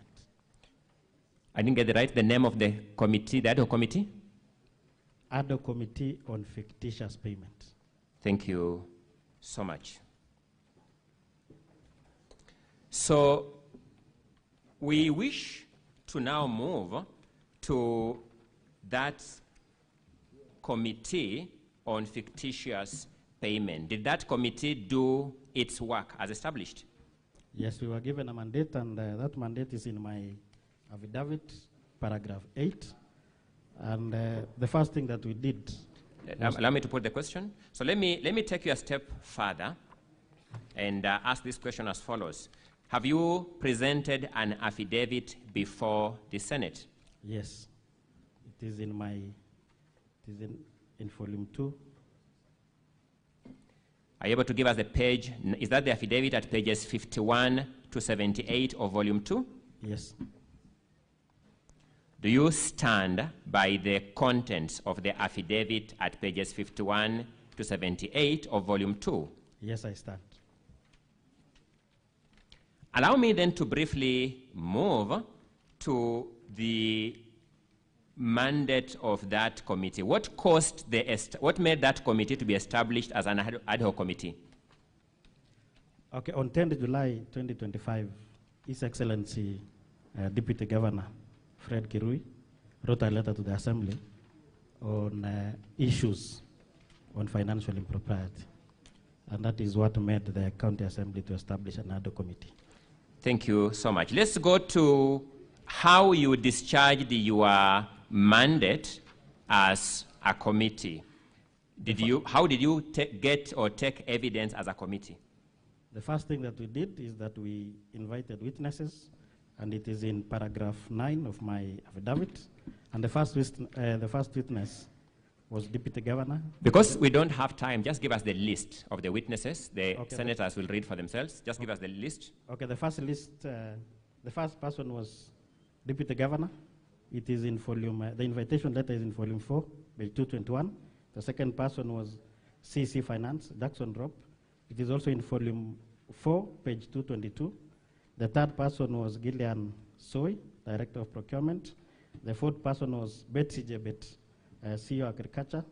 The invitation letter is in volume 4, page 230, and also page 231, because there were two